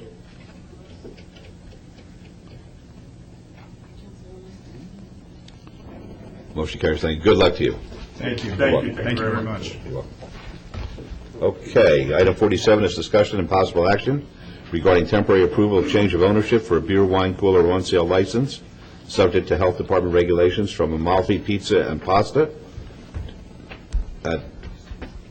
to Uren, U-R-E-N LLC, doing business as Amalfi Pizza and Pasta, 2211 South Maryland Parkway, Suite A, and this is in Ward 3. Please come up, sir. Yes. Be happy to hear from the city. Mayor, members of council, Carol Meyer, Finance and Business Services. The applicant you have before you today for this item has met our criteria to be considered for temporary approval of a beer, wine cooler on sale license, and that would be my recommendation to grant the approval following staff's condition. All right, be happy to hear from you, sir. Yes, thank you. Please tell us your name. My name is Antonio Molina. Thank you very much. Very good. Now, there's an existing pizza parlor there, is there not? Yes. Right. Yes. Originally it was Villa Pizza. Villa Pizza, right. Villa Pizza, and then changed the name to Amalfi now. Same recipe, though? Same recipe, everything It's good the same. pizza. It's good pizza. Yep. It is good pizza. Yeah, I've been there working for 12 years now for him, so Okay, I that's finally took over. very good. That's good. That's the American dream. Okay. I move follow staff's recommendation, Your Honor. Let's vote, please. Post. Motion carries. Good luck to you. Thank you. You're welcome. 48 is discussion and possible action regarding approval of change of ownership for a tavern license, subject to the provisions of the planning and fire codes and health department regulations, from Almeida and Almeida, doing business as Maggie's Tavern, to Fidencio Garcia, doing business as El Dos de Oros Bar and Nightclub at 1203 East Charleston Boulevard, Suites G through J, and this is in Ward 3. Mr. DeFiore? Mayor, members of the council, today the applicant is here to seek a permanent license for change of ownership of this particular business. A little brief history on this location. In 2004, 2005, we had Mr. Garcia's brother, Claudio Garcia, was the acting licensee for this particular location. He was on temporary licenses for 2 periods. During that time, Metro and Business Services had significant problems with this particular location. Those problems existing at that time were service of alcohol to minors, as well as work card, alcohol awareness card, and health card violations numerous times. And in March of 2005, Mr. Claudio Garcia was denied a permanent license at this location. During that time, William and Margarita Almeida, who were the previous licensees, took the business back over and have operated it since. Mr. Fidencio Garcia is now the applicant before you, the brother of Claudio Garcia, and although Metro has no area of concern in the background of the criminal history of Mr. Garcia here, I have concerns that the same problems that occurred with Claudio Garcia may occur with Mr. Fidencio Garcia. My recommendation to council is going to be as such, that Claudio Garcia should not have any role in the business operations as an employee, manager, or otherwise. Number 2, Fidencio must have a presence on site during the peak hours, 8 p.m. to 2 a.m. unless the business closes earlier. Number 3, all employees must maintain in their possession work card, health card, and alcohol awareness card at all times while they're working. Number 4, violations of the conditions shall result in an immediate suspension of the tavern license until a review of the license is scheduled at the next available city council meeting. And number 5, a 6-month review. All right. Folks, be happy to hear from you. Good morning, Laura Drea, 520 South 4th Street, here on behalf of the owner, Mr. Garcia. We accept all the terms of the temporary license. Very good. Mr. Garcia, would you like to be heard? Yep. I agree. Okay. Thank you. All right. Any questions? Mayor Pro Tem, please. Thank you, Your Honor. I would follow staff's recommendation for approval of this item with all conditions. All right. Let's vote, please. Post. Motion carries. Good luck to you there. Item 49 is discussion and possible action regarding temporary approval of a new locksmith license, Shlomo Hadar, doing business as 24 Hours Emergency Locksmith at 141 to 17 77th Avenue in New York. Is Mr. Hadar here? Do we have to have him here? We do not. Okay. Mayor, members of council, Carol Meyer, Finance and Business Services. The applicant that you have before you has met all of our criteria to be considered for temporary approval of this license. They have assured us that they've got a local key that's going to manage the company from the Las Vegas area. So with those conditions, I would ask for approval of the temporary license, subject to all conditions. Thank you. Any questions? All right. Mayor Pro Tem. I move to follow staff's recommendation, please, sir. Let's vote, please. Post. Motion carries. Thank you. Item 50 is discussion and possible action regarding a 90-day review of temporary approval for a psychic art and science license for Helen Adams at 425 Fremont Street in Ward 3. Here we are. Yes, there is. Morning. Good morning. Good morning. All right, Mr. DeFiore. Mayor and members of the council, 90 days ago, council approved a temporary license with a 90-day review with the following conditions. Rates must be conspicuously posted on a sign at least 8 by 10 with letters no smaller than 1 inch. If the licensee operates by donation or indirect method of payment, including discretionary remuneration, the signage shall indicate such to the patron. Number 3, the rates published shall be the only rates charged. Over the last 90 days, we have had no concerns with Ms. Adams and her business operation down on Fremont Street, and I'm going to recommend to the City Council that we have an extension of the temporary license for 6 months, but we have a review in 90 days. All right. Ms. Adams, would you like to say anything? Everything's fine. All right, any questions? Mayor Goodman? Yes. Just out of curiosity, Mr. DeFiore, if we've had no problems so far, and you're recommending another 6 months, why do we need a review in 90 days? The question is, if there's a problem, can't you bring it to our attention in 90 days versus having it on the calendar?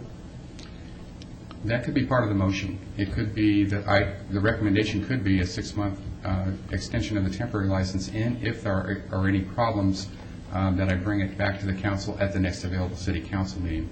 90 days is just a period of time that we've used in the past to gauge the progress of the operation to see if there are any problems. So we could do it either way. Okay, and I understand that. Your recommendation is for the 90-day review. My only question was, why would we have a 90-day review if there's been no problems for the last 6 months? You've answered the question. Thank you. Ms. Adams? Yes. With the Mayor Pro Tem's permission, do you know the score between Baltimore and New England? Yes. What was it? I believe it was That's okay. You're right. I just wanted to check. How about the game Thursday night? Who do you like Thursday night, Washington or Chicago? There we go again. There we go again. Now, you said last time, I think, that you had to get licensed first, and then you would tell me. And I did. And you did. Now I'm asking you again, if you get this extension, you've got to tell me, Chicago or Washington? I'm not even asking you the points. Chicago. Thank you very much. I'm betting my wife and the children. Oh, my goodness. And my granddogs. Everything's going on this bet. Oh, my granddogs. Yes. I have about 7 granddogs. I'm going to follow staff's recommendation, please. Let's vote, please. Post. And they'll come back in 6 months if they lose. Motion carries. Right. Good luck to you. Thank you. Right. Item 51 is discussion and possible action regarding a 6-month review for psychic art and science license for Janet Myers, doing business as Janet Myers at 425 Fremont Street in Ward 3 as well. Good morning. Mayor, members of the council, Ms. Myers has her business operation at the same location as the previous applicant. The same conditions currently exist on Ms. Myers' license, and we've had no concerns with the activity downtown on Ms. Myers' business operation. I would recommend an extension of the temporary license for a 6-month period, and if the council wishes, we could have a review in 90 days. All right, very good. Ms. Myers? Yes. Be happy to hear from you. I go for Chicago. All right, that's fair. But it's just off the top of my head. I know, but a psychic, at the top of a psychic's head, that's good. I have to consult the cards for their psychic keys. Okay, if you find that you're wrong, will you please call my office? Certainly. Thank you. All right, Mayor Pro Tem. I would like to thank Ms. Marks out in the audience. She promised me she would do this, and she's doing it. She's running a good shop over there, so I would make a motion to follow staff's recommendation with a 90-day review. Now let's vote, please. Post. Motion carries. Good luck to you. Thank you. Thank you all. And Ms. Marks, also please let Mr. Marks know I said hello, and thank you for the warm wishes for the holidays. Thank you. Item 52 is discussion and possible action regarding a change of location and change of business name for a pawnbroker auto pawnbroker Class 2 secondhand dealer license subject to the provisions of fire and planning codes from the Pawn Place, Inc., doing business as the Pawn Place Number 2, 2416 Tam Drive, to the Pawn Place, Inc., doing business as Pawn Plus at 6032 West Cheyenne Road, and this is in Ward 6. Ms. Myers? Mayor, members of council, the applicant you have before you today has met all of our conditions for approval of this license. The only reason we brought it forth on discussion item is we want to make sure that we have in the record that they're not going to take in any handguns or sell any handguns from this location. Good. Mr. McCall, will you please identify yourself for the record? Craig McCall, 3010 Bellevue Boulevard. Yeah, and we discussed at the use permit that we would not deal in firearms, and we were fine with that condition. So. Very good. Thank you. All right. Are there any questions? Councilman Ross? Mr. McCall, if I may, Your Honor. Certainly. You're asking me a sports prediction, are you? Yes. No, but she was pretty specific. You better clarify what she just said for the record. Yeah. You go ahead. I'll let you clarify. Okay. I said no firearms, but yeah, we agreed to no handguns, long guns taken in on pawn or resale. Is that correct? Correct. Okay. That's Thanks. what I was looking for. Thank you. With that, Your Honor, follow staff's recommendation for approval. Thank you. Let's vote, please. Opposed? Motion carries. Good luck to you. Thank you very much. You're welcome. Item 53 is discussion and possible action regarding temporary approval of change of ownership and change of location for a burglar alarm license from 953 East Sahara Avenue, Suite 255, to Fox Security, Inc. at 5715 West Alexander Road, Suite 110, in Ward 6. Ms. Meyer? Mayor, members of council, the applicant you have before you today has met the criteria for approval of a temporary license.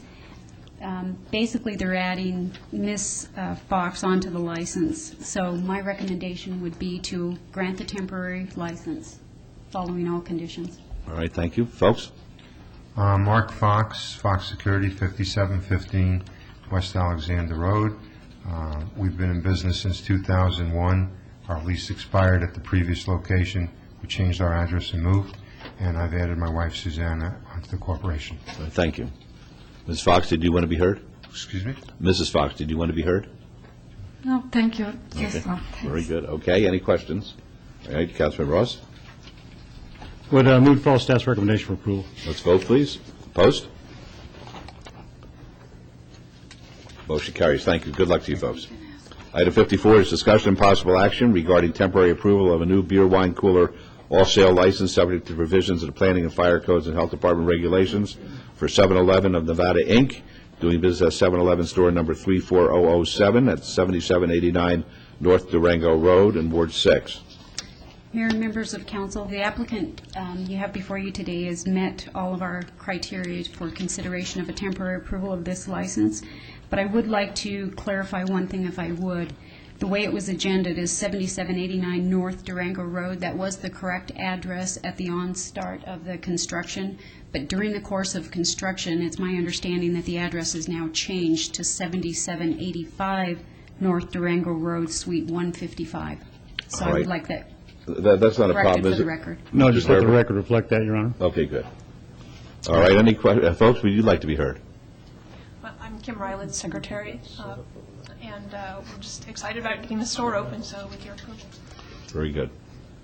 Thank you, Your Honor. Sign looks good. Kind of fits right there. I like it. So with that, Your Honor, I'll follow staff's recommendation for approval. Thank you. Please vote. Opposed? Motion carries. Good luck, folks. All right, 55 is Bill Number 2007-63, granting of a franchise agreement to AT&T Communications of Nevada, Inc., and setting the purpose, character, term, time, and conditions of the franchise agreement. Councilwoman, do you wish to have the bill read? Please, Mr. Mayor. Thank you. Thank you, Your Honor. Thank you, Councilwoman. Bill number 27-63, an ordinance granting to AT&T Communications of Nevada, Inc., a Nevada Corporation authorized to do business of Nevada, a non-exclusive franchise for telecommunications service within the corporate limits of the City of Las Vegas, subject to and in accordance with that certain franchise agreement entered into between the City of Las Vegas and AT&T Communications of Nevada, Inc., and providing for other matters properly reading thereto. All right, thank you. Councilwoman, do you have a motion, please? Move to approve. Please vote. Opposed? Motion carries. Thank you. Item 57 through 63, bills 2007-64 and 2007-69 through 2007-74 are eligible for adoption at a later meeting. There are no new bills, so this meeting is in recess until 1 p.m. Thank you.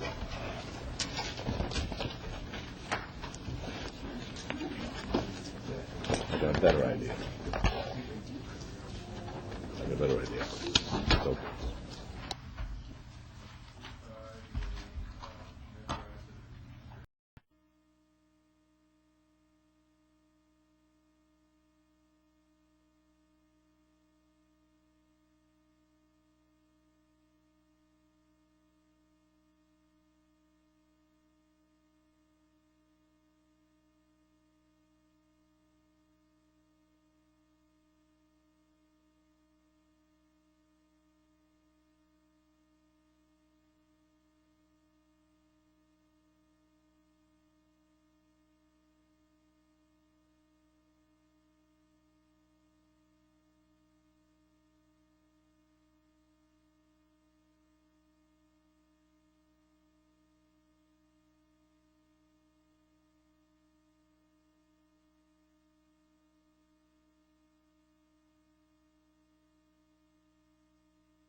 you're like an FBI agent. You hear everything I have to say. I'm talking to the guy. It's Cabo, it's not Cabo. You can take a Cabo to Cabo.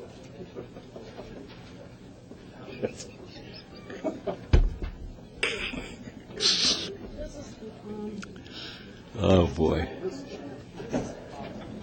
I can think of here for this. I'm not sure what that is. Well, I wanted to ask you a question for the Snyder. Doug had mentioned to me that you were talking about having, I don't know if you or somebody else was there, the potential of requiring 5 years. So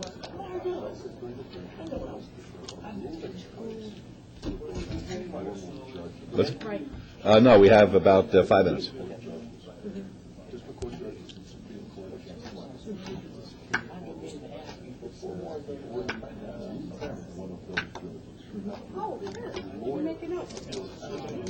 Oh, maybe it's going to be longer. Fiorentino's out there.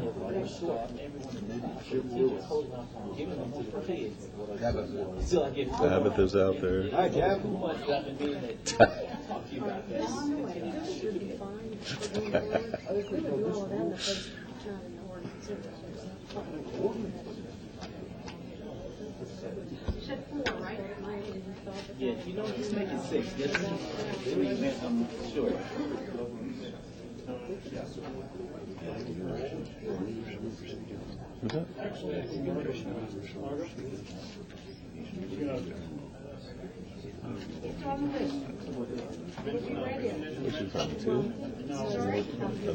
That's up to you, whatever you want to do, Jim, it's not a... What's he doing now? He's just consulting? Is that keeping busy? Oh, yeah, yeah. You got to get tired of it after a while. He's got two. Yeah, I couldn't do it. I couldn't do it. I could go. I'll go 1 every 5 years. You should. You'd love that. You and Carol would love it. They had the workout thing right there. You could walk around. You would love it. And if you ever go, make sure that you get an outside veranda. It's like a balcony. And you leave your room. You go sit right outside. You see that water going by. You see turtles in the water. You see dolphins. It's wonderful. Alaska? You would probably like that better than I would. because of the outdoor life. I sort of, when I go to them, I'm going to let you know the next time we go out fishing, because you may want to go fishing with us. It's not that expensive. It's expensive, but it's not that expensive. But you're away from everybody. You go out, you fish, you catch something cold, and then you come back and you just sit by the fireplace and have hors d'oeuvres. 3 peaceful days without the phone. You forget about everything up there. No TV, no emails, nothing. You know, when I go to Baltimore, I think I hope we get back to questions. Right. Then I'm just going to go. Yeah. Yeah, that's what we do. We do. I can't even last a half an hour, 15 minutes or so. No matter what time it is. Okay. Anybody have the right time? Probably not. We got time. It's the right time. Yeah, that's 5 after 1 now.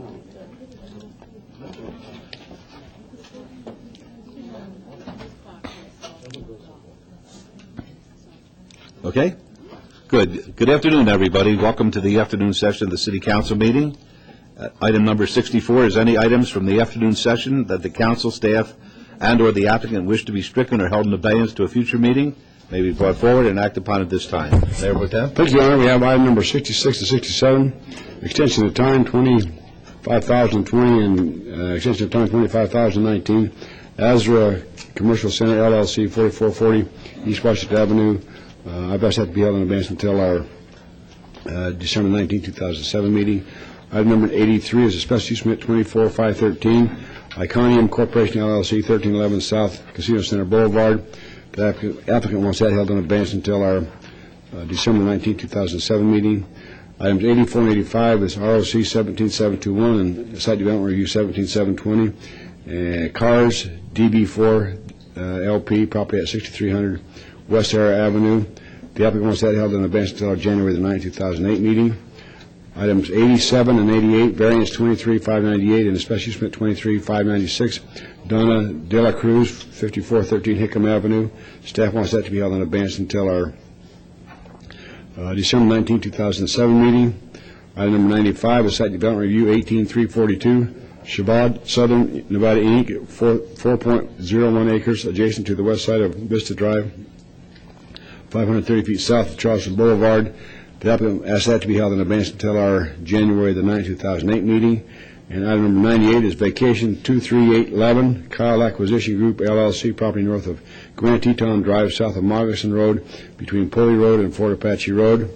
The applicant like that would be held in, Councilman Walsh like that to be held in advance until February the 6th, 2008 meeting. Are there any other items we need to move forward at this time? Hearing none, you want to make a motion bringing all these items forward to take the appropriate action, please, with all conditions. Very good. Let's vote, please. Opposed? Motion carries. Thank you. Item 65 is public hearing on proposed local improvement district for special improvement district number 1510, Cliff Shadows Parkway from I-215 to Lone Mountain Road. This is in Ward 4. It's a public hearing, which I now declare open. Mr. Kukowski. Good afternoon, Mayor and Council. This project, Special Improvement District 1510, is on Cliff Shadows, which is shown right here. And the parcels involved are basically 3 parcels at this location that are indicated on this map. The total assessment is approximately $340,000. We have notified the property owners with registered letters of the intended SID and also of this public hearing. The proposed improvements are pavement, curb gutter, sidewalk, and street lights. It will complete the full improvements of this road, basically from the 215 to Lone Mountain on the north. Thank you. Any questions of Mr. Kukowski? Folks, a public hearing. Would anyone like to be heard on this? Seeing none, we'll close the public hearing. Mayor Pro Tem for Councilman Brown, please. No motion. Oh, okay. No motion is required. Very good. Thank you. Okay, items 66 through 76 are on the consent agenda. They're considered to be routine. They're recommended for approval by the Department of Planning and Development. May I have a motion to approve the consent agenda, items 66 through 76, with the exception of items 66 and 67, which have been... Yes, Your Honor. I would make a motion to approve those items with all conditions, please. Thank you. Let's vote on that, please. Opposed? Motion carries. Thank you. We're up to item number 77. 77 is ROC 25100. It's going to be a public hearing. The applicant owner is Decatur Roman numeral 3 LLC. Request for a review of condition to remove condition number 1 of an approved extension of time, which stated that this rezoning shall expire on June 6, 2008, unless another extension of time is approved on 3.6 acres at the northwest corner of Decatur Boulevard and Tropical Parkway. This is in Ward 6. I'm going to read them all because they may be considered in one motion, one vote. Items 78 and 79. 78 is SUP 24798. Be a public hearing. The applicant owner is GSJV LLC. Request for a special use permit for a hotel lounge bar at the northwest corner of Ogden Avenue and Las Vegas Boulevard in Ward 5. Item 79 is SDR 24794. Public hearing. Same applicant owner. Request for a site development plan review for a single-story hotel and hotel lounge bar with waivers of downtown Centennial Plan landscape and is built to line standards on 0.64 acres at the northwest corner of Ogden Avenue and Las Vegas Boulevard in Ward 5. Item number 80 is SUP 24772, a public hearing.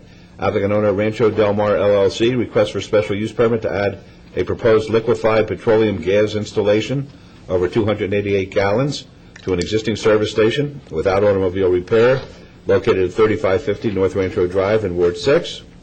81 is SDR 24262, public hearing. Applicant owners Guillermo and Rihanna Arellano. Request for a site development plan review for the conversion of a 1,400 square foot single-family residence to an office on 0.16 acres at 10 Sacramento Drive in Ward 3. 82 is VAC 24711, a public hearing. Applicant owner Pentecostal Temple Church of God in Christ, Inc. Petition to vacate a 20-foot wide public alley between F Street and G Street, approximately 140 feet south of Madison Avenue, and a 10-foot wide portion of F Street, G Street, Jefferson Avenue, and Madison Avenue in Ward 5. These are all to be considered in one motion, one vote. They're considered to be routine public hearing items with no condition changes. All public hearings will be opened at one time, which I now do, to any person representing an application or a member of the public or a member of the council not in agreement with the conditions and all standard conditions for the application recommended by staff should request to have those items removed from this portion of the agenda. Public hearing, folks? Your Honor, I'd like to pull 77. All right, with the exception of 77. Does anyone want to be heard on 78 through 82? Seeing none, then I'm going to close the public hearings. Your Honor, make a motion to approve items 78 through 82 with all staff conditions, please. All right, let's vote on that, please. Opposed? Motion carries. Thank you. Item number 77 is ROC 25100. The applicant owner was Decatur number 3. Request for a review of condition to remove condition number 1 of an approved extension of time, which stated this rezoning shall expire on June 6, 2008, unless another extension of time is approved on 3.6 acres at the northwest corner of Decatur Boulevard and Tropical Parkway in Ward 6. Gentlemen? Good afternoon, Your Honor, members of council. Bob Gronauer, 3800 Howard Hughes Parkway, and with me to my right is Mr. Bob Ginzer. We're both here representing the applicant and property owner in this matter, and we're here to answer any questions that you may have. All right. Councilman Reese, you asked that this, Ross, you indicated you'd like this to be pulled forward? Yes, Your Honor, I just want the record to reflect that instead of removing condition 1, I'm going to move to amend condition number 1 of the extension of time to expire on September 19th, 2009, the same time as the SDR will expire on this parcel. Gentlemen, follow that? That's agreeable, of course? Yes. Okay. All right, have a motion, please. Mayor and Councilman, that will be a rewording of condition number 1 as the councilman has stated. That's correct. And that's my motion, Your Honor. All right, let's vote, please. Opposed?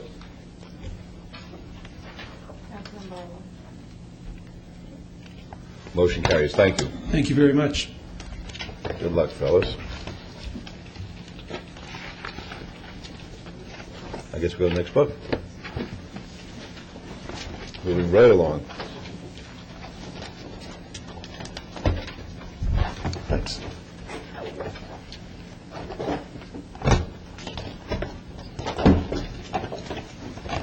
Item 86 is SUP 23864. The applicant owner is Rebecca and Dean Mallette. Appeal filed from the denial by the Planning Commission of a request for a special use permit for a proposed child care group home, 7 to 12 children, and a waiver to allow a child care facility on a street greater than 60 feet in width at 5704 Alta Drive in Ward 1. The Planning Commission and staff both recommend denial. This is a public hearing which is now declared open. Yes, ma'am. Hello, how are you today? Very good, thank you. In the staff report... You have to tell us your name, please. My name is Rebecca Ann Millay. I live at 5704 Alta Drive. Very good, thank you. Okay. In the staff report of the planning meeting, it said that it was 80 feet in width, the right-of-way, and as measured, it's 62 and a half, so that's just a little bit over the waiver. All right, thank you. Does anyone have any questions at this time for Ms. Millette? All right, there are none. It's a public hearing, folks. If somebody would like to be heard, come on up, please. Give us your name, and we're happy to hear from you.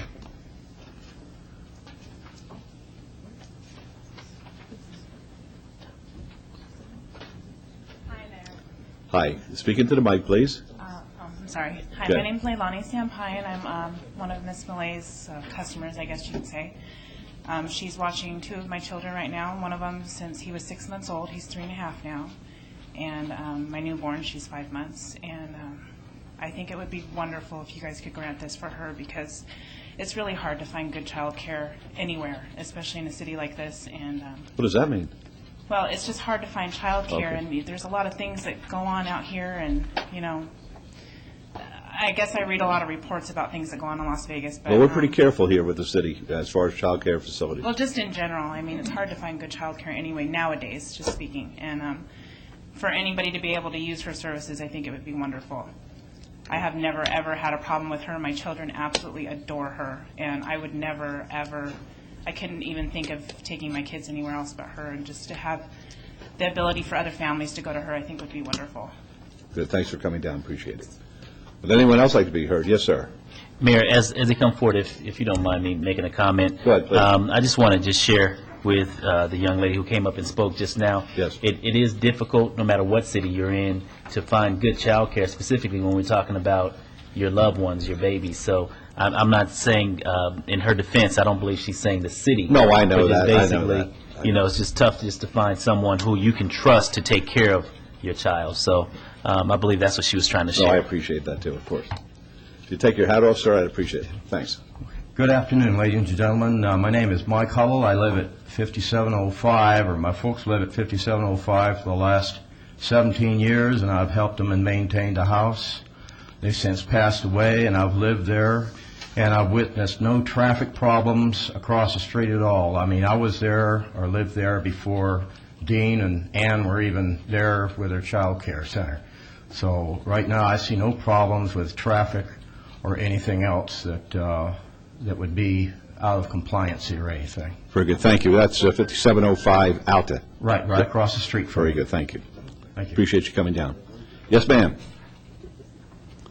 Come up and tell us your name, please, but we're happy to hear from you. Good afternoon, Your Honor, council members. My name is Teresina Adams, and I live at 700 Brush Street, which is up the street from the Malays. I've lived in the neighborhood 14 years. I've been blessed enough to where I'm a stay-home mom, so I get to stay home, but I've had the privilege of my children going to school with her children for the last 14 years, and I like to say that it's a family neighborhood.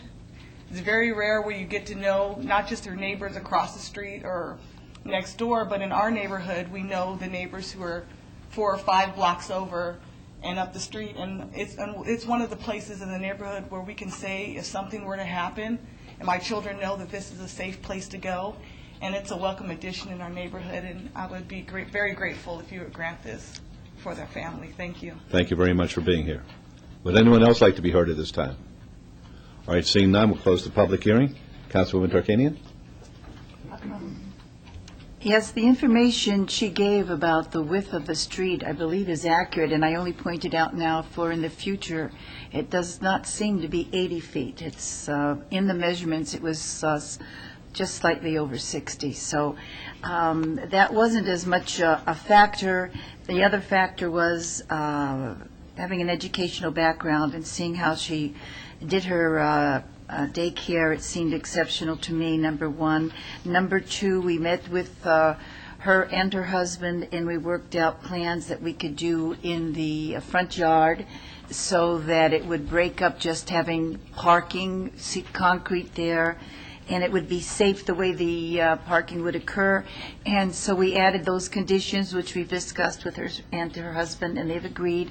And Margot, would you please read those conditions? Mayor and Councilwoman. Sure. The added conditions will be that all development shall be in conformance to the site plan date stamped August 27th, 07, except as amended by conditions herein. Additionally, the driveway shall be grasscrete or other permeable surface, and additional shrubbery shall be provided in the front yard subject to approval of the Planning and Development Department, and that the applicant shall repair and repaint or replace the east perimeter fence subject to approval of the Department of Planning and Development. Is that agreeable, Ms. Millay? Yes, it is. Very good. I move to approve, and I'm glad that we do have some good, solid daycare. I know we have a lot of it, but I also know, as Councilman Barlow said, you always have to be careful, and you have great amount of respect from your neighbors and from the people who watch your children. Move to approve. As amended, Councilwoman. Absolutely. Move to approve with all conditions and everything as amended. All right, let's vote, please. Opposed? Motion carries. And may I say this, it's a pleasure when we're sitting up here to have folks take time out from their busy schedules to come up and tell us how solid a neighborhood you have there. That's real good news today. Thanks for being here. Thank you very much. 89 and 90. 89 is VAR 22867. It'll be a public hearing. The applicant owner is World Wellness Group, LLC. Request for variance to allow 26 parking spaces where 48 is the minimum required for a proposed addition to an existing medical office at .39 acres at 3100 South Valley View Boulevard in Ward 1.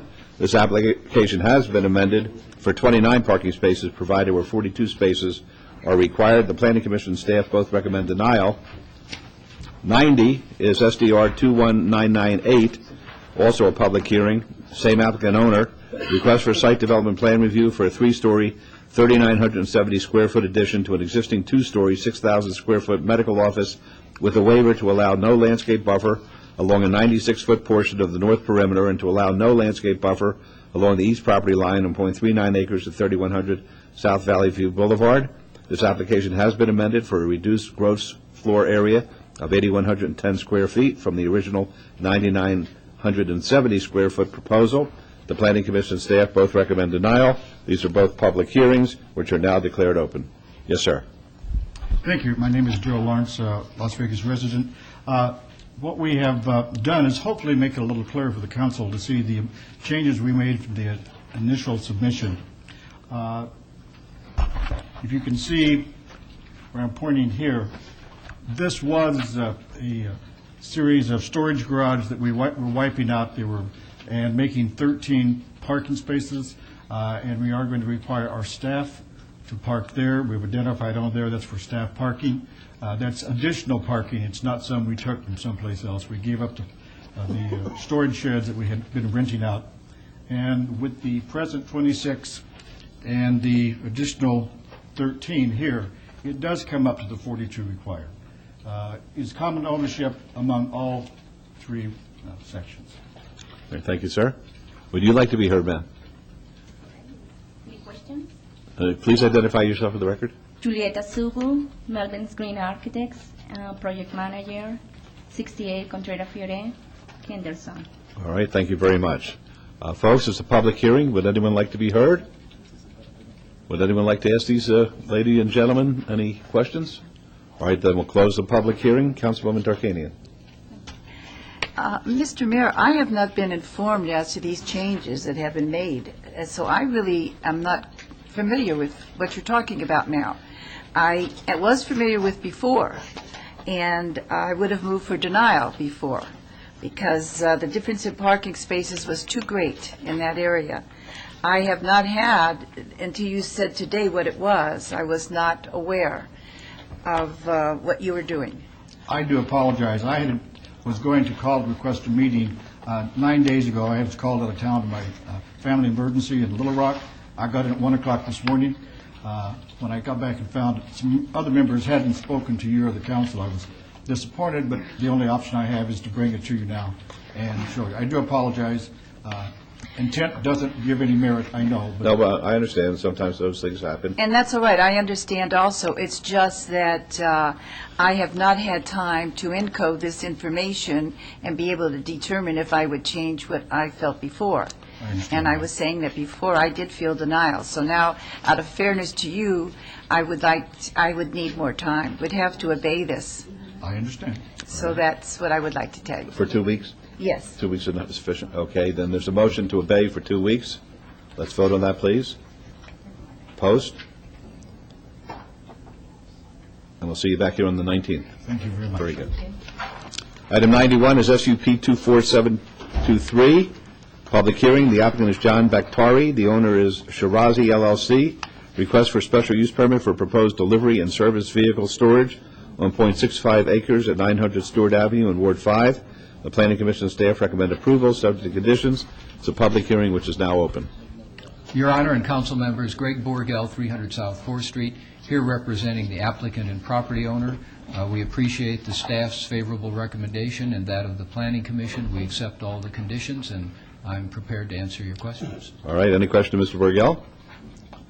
All right. It's a public hearing, folks. Would anyone like to be heard?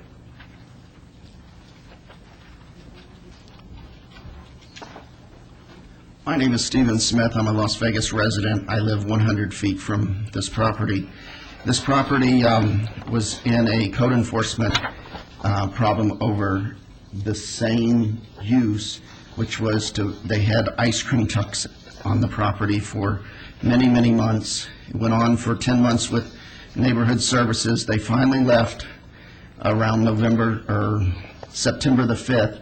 And then on September the 8th, they applied for permission under this special use permit.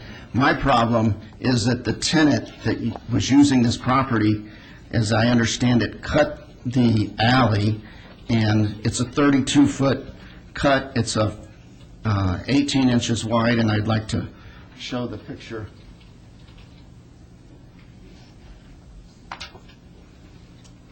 And what they were doing, if you were to look right here, you would see that there's a 5-inch PVC pipe, and they were going to put the electricity underneath the road and bootleg the electricity. And if you look at this picture,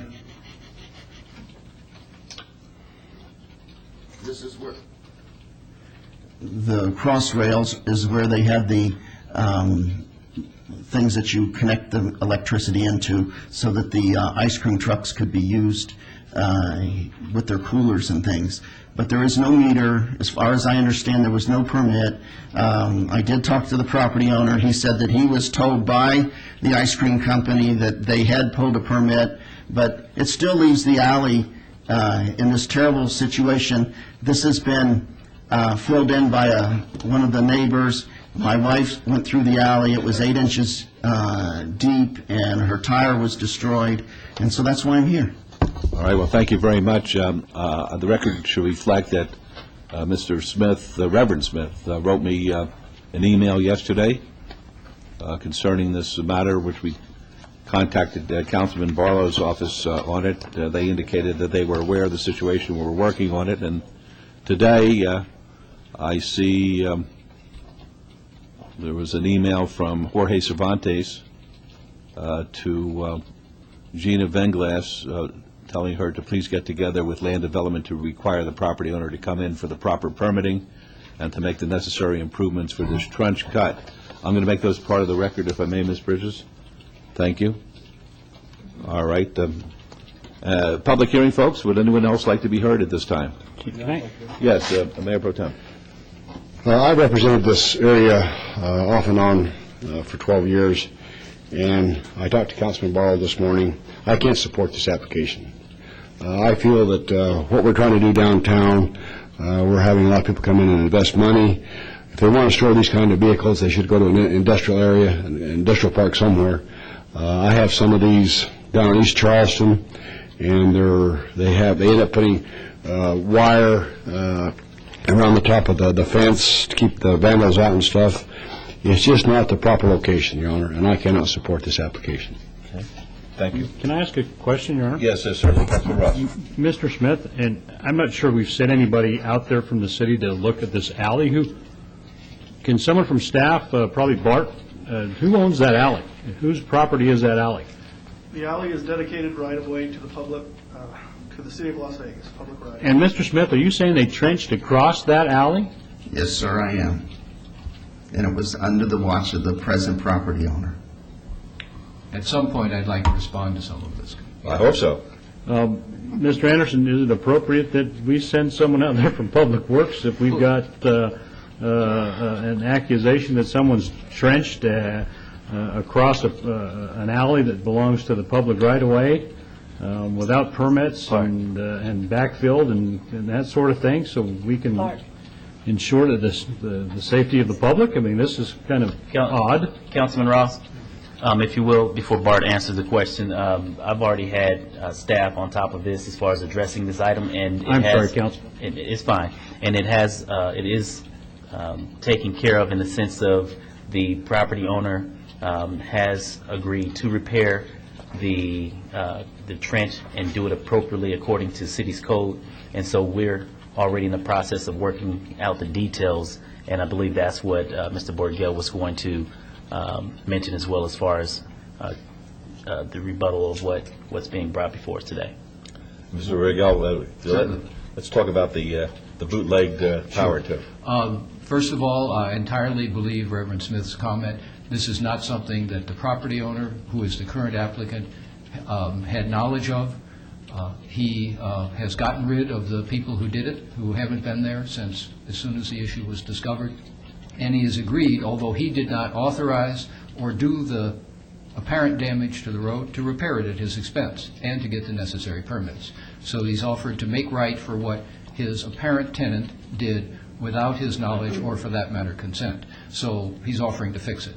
With regard to Councilman Reese's point, I would say that the intended use here is nothing like the facilities that you have in mind. The intended use here would be for, I'll use examples, there is no agreement to do anything, that the telephone company sometimes needs a place to park their service vans overnight, and there is no good site downtown to do that. It would be that kind of parking, not truck storage, although it may read that way in your agenda because the use permit section was written that way. What they're looking at is essentially passenger vehicles, fleet vehicles typically, maybe even the city's building inspector vehicles. That's the nature of the use. It's not intended to be truck storage. It's not going to be secured with barbed wire. It's not going to be what you experienced elsewhere in your district, Councilman. So this applicant understands that that's not appropriate, and in fact, Councilman Barlow has insisted on that approach. So what we have here is an approved constructed parking lot. They want to use it for parking. It would happen to be for fleet parking as opposed to public parking, but it would not be the storage yards that you've had a problem with. Your Honor, if I can respond? Certainly. This parking lot, sir, was put in at my request when they came in with Camp H Place on 8th Street. It was I took much heat over that application way back when. They told me I was opening up a den of iniquity. It was going to be full of drug dealers and prostitutes. The neighbors, I had one neighbor meeting where I had over 400 people opposing it. I've always said we had to have livable space in our downtown area in order to redevelop it. And so I went out on the limb. We had nothing in our codes. We had no idea how many parking spaces we was going to need. They came in with, I think, 7 parking spaces. I made them build this down there to accommodate what staff requested. And they built it, and I've never seen a car parked in there. I understand that. But again, though, we are spending a lot of city dollars. We bought property up on, well across the street from City Hall right here, down to 6th Street and 7th Street. And hopefully we may get an arena. And I just don't feel like this is an appropriate use at this location or any location downtown. They need to go to an industrial park somewhere or some other location where they can park these trucks and feel safe with them, I guess. I just don't feel like it's the proper location. I won't try to argue out of your position, but I did want you to understand it's not like the facilities that you have elsewhere. It's not an industrial look. In fact, we have pictures of what it looks like. It's actually pretty nice. Nice parking lot. Well, it doesn't come out very good in that portrayal, so I'll hand it in and we'll pass it around so you can see what it really looks like. And parking is what we intend. But I understand your point, and like I said, I don't mean to be argumentative. We have worked with Councilman Barlow's office to make the rest of it in accordance with his wishes. Just as an aside, I assume that your client, if this is denied, is still going to rectify the problem as far as the street is concerned. Well, I assume so as well, but that question never came up. Well, we have ways to rectify it then ourselves. Understood. I'm bearing in mind that he didn't do it, but he said he'll fix it, so I assume he'll fix it. Of course, he also assumes he'll be allowed to park there.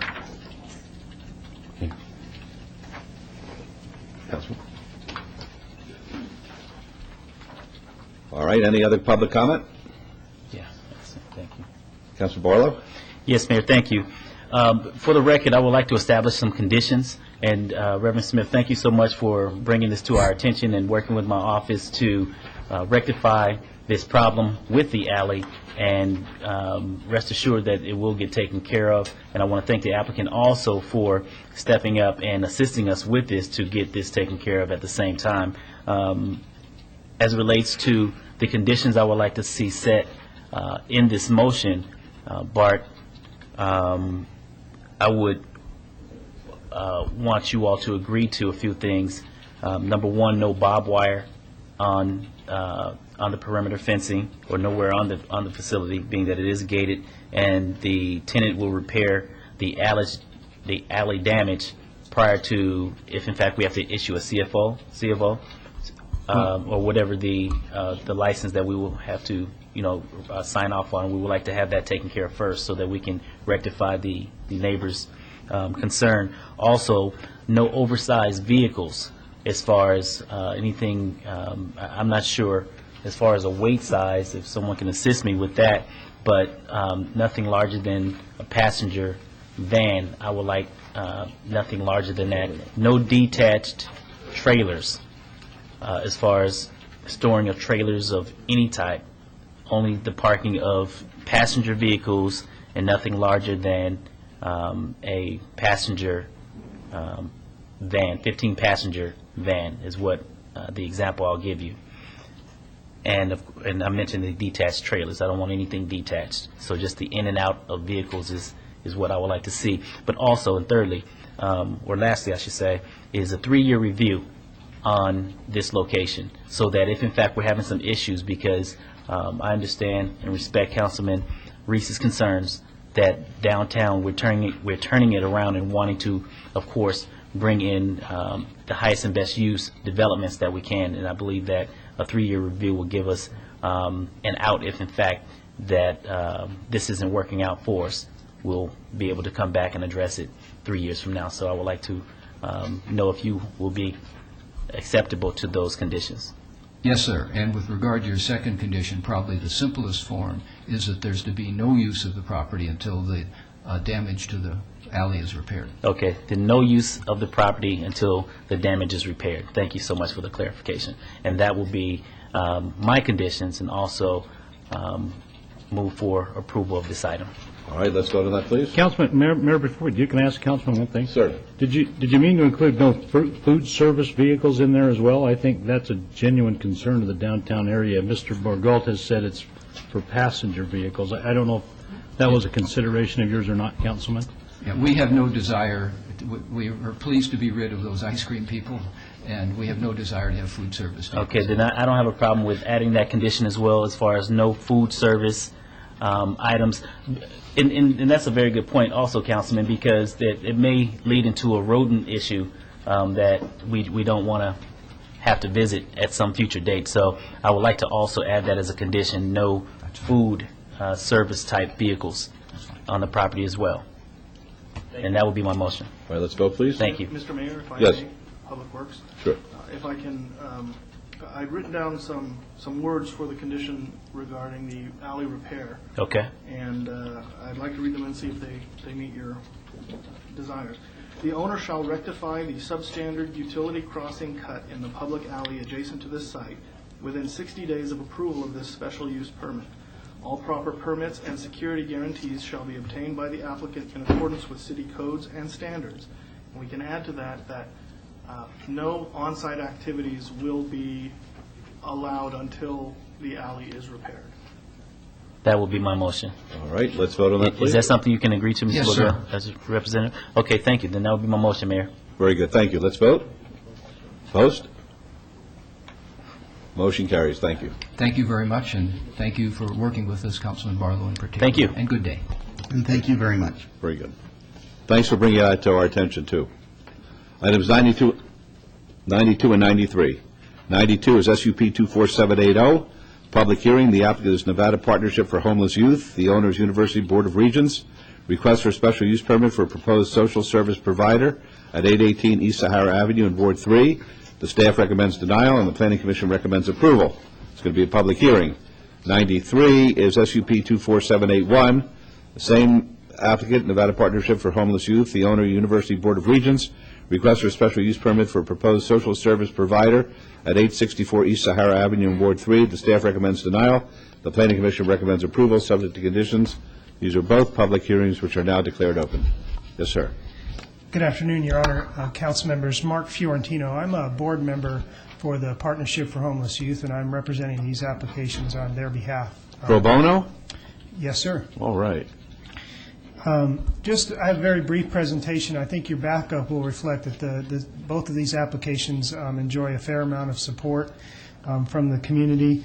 But just a very brief presentation. The partnership is a nonprofit organization that provides services and assistance to kids generally generally between the ages of 12 and 17. The partnership currently provides services at a leased premises. They're the tenant on South Maryland Parkway, basically across the street from the university. They've begun a capital campaign over the last year to purchase these two buildings from the university system and to remodel them and to move the services they're currently providing on Maryland Parkway to these locations. The first application that you have in front of you is 818 East Sahara. The plan for that is to provide their drop-in services temporarily in that building while they're renovating the other building, the second building that's on your agenda. And then the 818 location will become the permanent location for their administrative offices. The 864 location will then become the permanent location for their drop-in services. We're going to make a substantial investment in this particular project. What I have on the screen right now is the elevation showing what the building will look like. This is the 864, the permanent What's in there now? center. It's vacant now. It's been vacant for some time. These are the former homes of the dental school for the university. This is what it looks like now. And this is what the building's going to look like when we're finished with the renovations. It represents about a $1.3 million investment in the building in the area. We've had, frankly, a very successful beginning to our capital campaign. We've raised over $300,000 already. Many people in the community have contributed to that campaign, but they include people that you know well and appear regularly before you. The Herbst family, for example, the Ritter Charitable Trust, the Reynolds Foundation, MGM, Bank of America, many others. So we're proud to have that support, but I mention that to you because I think it's important to show that the commitment we're making to you today is a real commitment, and it's shared by people far beyond just me. Your backup should contain, Mayor, as I said, and members of the council, evidence of the support that we have for this. We have a letter from our current landlord indicating that we have not been a problem at our location. We have letters from two of our existing neighbors saying the same thing. We have a letter from the John S. Park Neighborhood Association in support, a letter from the Southridge Community Association in support, a letter from the Trinity School, who is a neighbor here, in support. They also spoke at the Planning Commission hearing in support. And we have a letter from owner of a number of properties in this vicinity where the facility will be in support. We also spoke directly with the Burris Law Firm, who is an immediate neighbor, who indicated they have no objections or concerns, and with the Tower of Jewels, who is also an immediate neighbor. We enjoy the unanimous approval of the Planning Commission. We were very grateful for your commissioners. They took a great deal of their personal time and went out and actually looked at the existing facilities prior to their hearing. I think it gave them a great comfort level, and that's why we enjoy their unanimous support. We're also very grateful to Councilman Reese and his staff because they've spent a great deal of time and effort on this particular application, making sure we knew the lay of the land and understanding what we needed to do to fit into this particular neighborhood. Mayor, if I could? Yes, sir. Mark, would you explain for those in the audience and those maybe at home watching it, what actually you do at these facilities, or you're going to do at these facilities? Yeah, actually, I'd like to start, Councilman Reese, thank you, with what we don't do, because that was more important to your staff and the planning commissioners. These are limited hours of operation facility. It's only open from 8 to 6, and that's reflected in the conditions and the use permits that are in front of you. We don't provide any overnight sleeping accommodations, and we do not provide any on-site cooking or preparation of meals.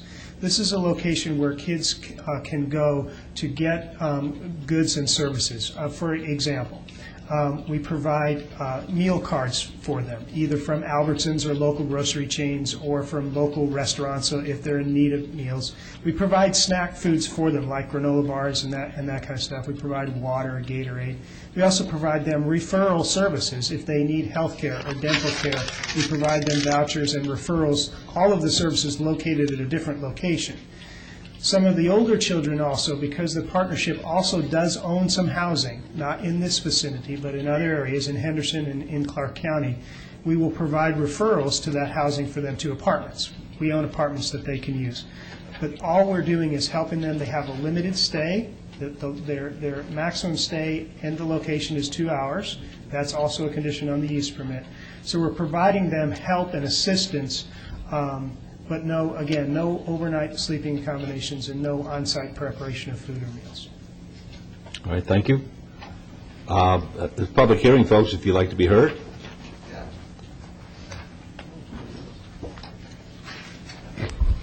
Take his hat off. Good afternoon, Mr. Mayor, Council. My name is Teddy Russell. I'm a resident of Las Vegas. For the record, I just need some clarification. The way I'm understanding it is entirely freestanding in a fiduciary way from the current Board of Regents. Is that correct? Mr. Fiorentino, I don't want to answer for you.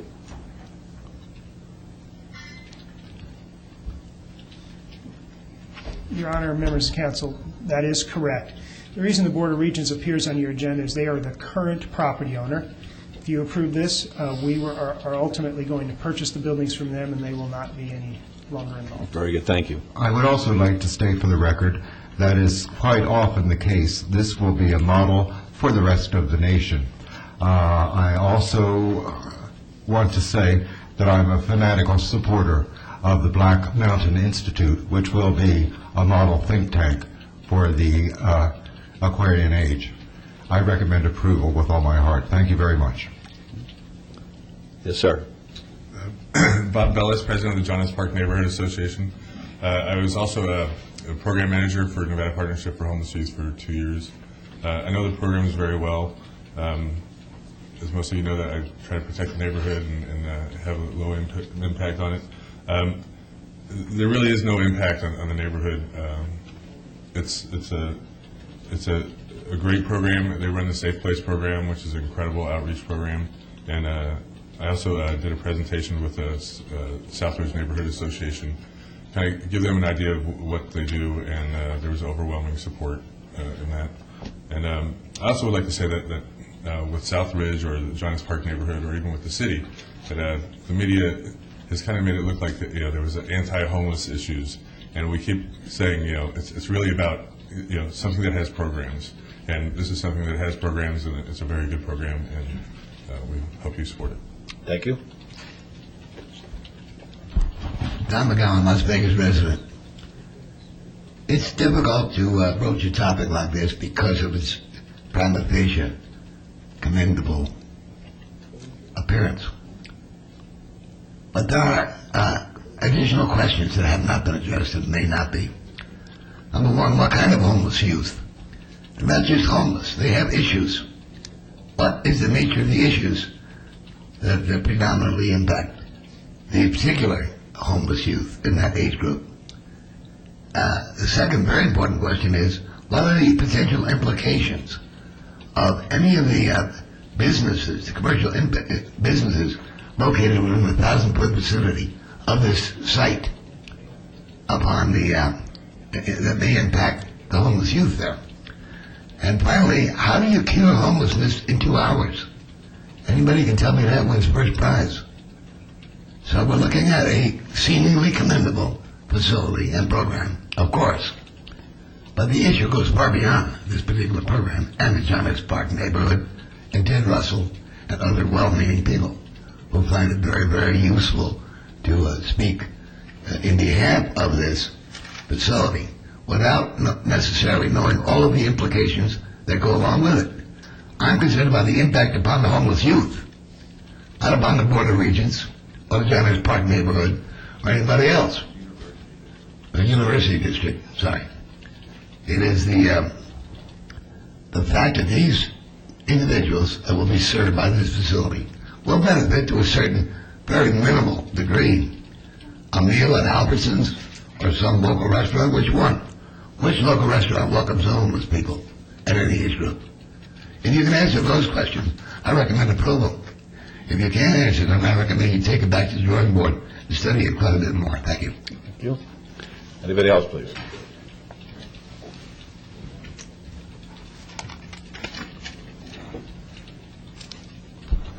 My name is Rasan Joshua Collins. I'm a minister in the Lord Jesus Christ. And I just spoke with the man proposing this facility here, and he let me know there's going to be a chapel there, and that encouraged me to know the Word of God is going to be there. So I encourage, anything that you can do to help the homeless youth, the help they can get, especially since we're teaching things like evolution in the public schools and the lack of morality. That causes a lot of kids to go into immoral ways, which will, of course, make them homeless, because they can't have any discipline in their life. So, like here in Matthew 25, it says, I was hungry and you gave me meat. I was thirsty and you gave me drink. I was a stranger, you took me in. Naked and you clothed me. I was sick and you visited me. I was in prison and you came unto me. Okay, that's what kind of God's model is for a community. That's how we should act towards people. And if you don't, he says, well, in Matthew 25, then shall he answer them, saying, verily, I say unto you, as much as you did not to one of the least of these, you did it not to me. And these shall he go away into everlasting punishment, but the righteous into life and eternal. So, how you treat the least is how you're treating Jesus.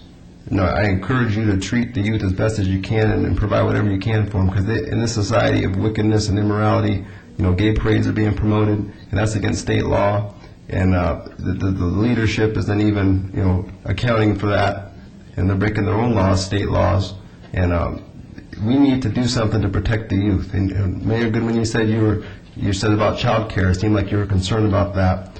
To take care of children, you have to teach them morals. You have to teach them the right way, and you have to establish that in society. You just can't allow immorality to be what's going on in the leadership, especially. Because kids are looking at that and saying, well, this must be what's right, and it's not. Sin leads to death and hell. It's destroying lives every day. I just encourage you to listen to the warning that God's trying to give you through me. It's not even me. God bless. Thank you, Mr. Collins. Okay, anybody else? Mayor? Yes. Can I close the public hearing now? Oh, yes, please. All right, let me close the public hearing is closed. Councilman Barlow. Yes, thank you. I just want to disclose that I served on the board of the Nevada Partnership for Homeless Youth a number of years ago, so I do want to make that disclaimer. However, the programs and services that are provided serves a great need that exists in our community, specifically as we continue to try and help wrap our arms around the regional homeless concerns in our valley. And I just would like to commend Ms. Kathleen Bouton and her entire staff as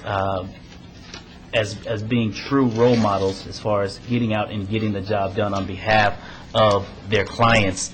And with that, I would just like to make note also that I am in full support of this item as well. Thank you. All right, thank you. Okay, Mayor Pro Tem? Mr. Mayor, before that, do I need to state that I also was on the board of the Nevada Partnership for Homeless Youth?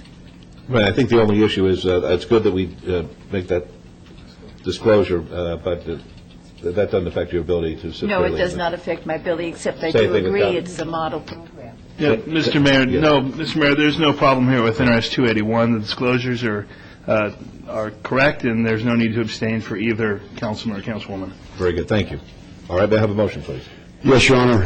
Again, I want to thank the young lady out in back for taking her time to take my staff and I through the home over on Brenham Parkway. I don't think it's 2 hours. I think this is a lot more than 2 hours. And no, we're not going to cure homelessness by having a facility like this. What we're doing is we're helping people that want our help. There's a lot of people that are homeless that don't want our help. But those that want our help, this is a facility that will help those people. They're not having dinner at Denny's. They're not having dinner at Albertsons. They donate food so that the kids, when they get home from school, it's just like going to their regular home. They get to have a snack, a change of clothes, a shower, something, and get on the computer, do their homework, and then they're taken to the other facilities. I just wish that everybody could have an opportunity to go through the existing facility. And I would invite anybody and everybody to go to these facilities once they're open and see what these people are doing. They are really doing a service for our youth.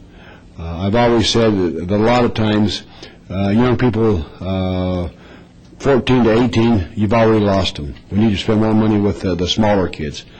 But I really changed my tune a little bit on seeing this facility. They are making a difference.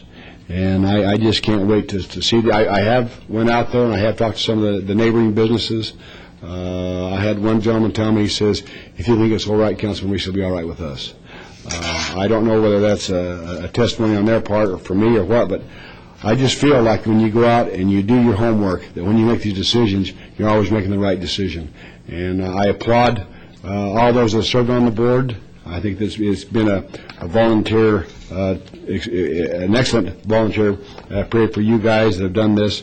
I just am glad to be part of making sure they can continue to have success. And so, Your Honor, on item number 92, I make a motion for approval with all conditions, please. All right, let's vote, please. Post. Motion carries. And 93, please. 93 is the same motion with all conditions, please. Thank you. Please vote. Post. Motion carries. Thank you. Your Honor. Thank you. Councilman, thank you very much. Councilman Reese, thank you very much. Thank you. I could not have said that better. Right. 94 is SUP 24800. Public hearing. The applicant is Cricket Communications, the owner's Nevada Power Company. Appeal filed from the denial by the Planning Commission of a request for a special use permit to add 3 antennas on an existing 60-foot high non-stealth communications tower on 1.34 acres at 1301 North Michael Way. This is in Ward 5. The Planning Commission and staff recommend denial. It's a public hearing, which is now open. Yes, sir. Thank you very much. My name is Cody Caldwell. I'm at 11819. Could you turn on the mic, please? Try it again. There we are. All right, pardon me. My name is Cody Caldwell. I'm with Cricket Communications, representing them, 1181 Greer Drive, Las Vegas, Nevada. And again, what we're looking to do is simply add 3 antennas to an existing 60-foot LAS tower within a Nevada Power substation. I have perhaps some photo simulations here, so if the camera could be, there we are. So the view on the left here is what it currently looks like, and then on the right is with our 3 antennas. And is that supposed to be pretty? Well, no, sir, it's not. But, okay. We're getting there. As you just stated, they're not the most attractive things, but the alternative here would be to put up a new communications tower in order to serve the network. I would like to extend my thanks to the Planning Commission, Ms. Wheeler in the Planning Department, and also Nathan Goldberg for helping us throughout the process, as we're almost done with our build and getting everything approved. So the basic theme of Cricket's build-out over the past 9 months has been the co-location of antennas on existing structures, thereby making the zoning process go more smoothly and then prevent us from having to build new towers and go through the zoning process, which many people find a visual distraction and not appealing.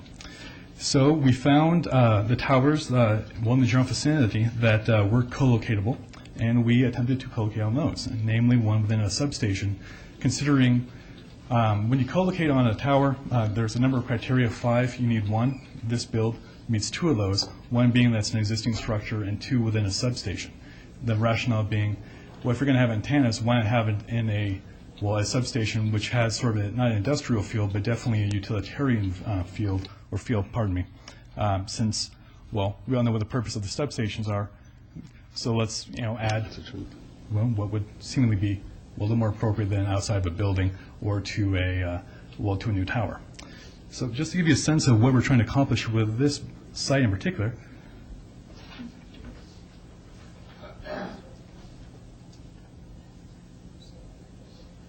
Okay. So what we have here are coverage maps. I've had the engineers construct these maps to show what the site will look like with and without. So if the site were allowed to be built, I'm not sure if you can sort of adjust the contrast on the camera, you'll notice that there's a great darker area here, and that's with coverage. Without coverage on the right, you see a gaping hole demonstrated here, which would be areas with little or no coverage at all. So if anyone were to drive through those areas, there'd be drop calls left and right. And while I can understand there's a certain aesthetic argument that, well, antennas aren't really the most inviting thing to look at, and no one really likes to see them, there's definitely a greater purpose with these antennas. It's to promote, actually provide also communication, that being from person to person, also with emergency services and whatnot as well. More and more people are using their cell phones as their primary mode or vehicle for communication, as opposed to having landlines and so forth. And it's important that those people have all access to, again, emergency services, friends and family and so forth. So if you can just sort of get close up on this right here. Good. Okay. So, I'm sorry, if you can adjust the contrast a little bit, if that's all possible. Well, I'll do my best here. All right, so these indicate the surrounding towers, these marks here, where Cricket is co-locating their antennas. The center is where the microwave substation is, 1301 Michael. That's where we're proposing, to install these three antennas. Without the antennas there, you'll notice the very light area in the middle. Well, good luck if they're going to be able to get a call. So for those people driving through there, God forbid there's any sort of car wreck or emergency, then, well, good luck getting a hold of anyone to help you out.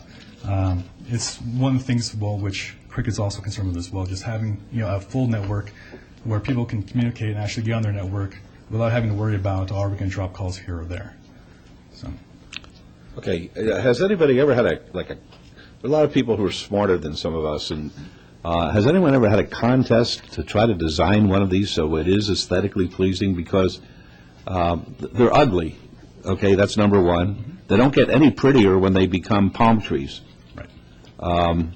Has anybody ever thought about spending a little bit of money and having a contest and letting some people from the public use their imagination as to how we could have something like a piece of artwork out there where we could accomplish the aesthetic goal as well as the utilitarian goal that you have? Mr. Mayor, Yes. can I just interject? I was going to say, I wonder why you don't do that, because there are other places in the country that they are putting it into artwork.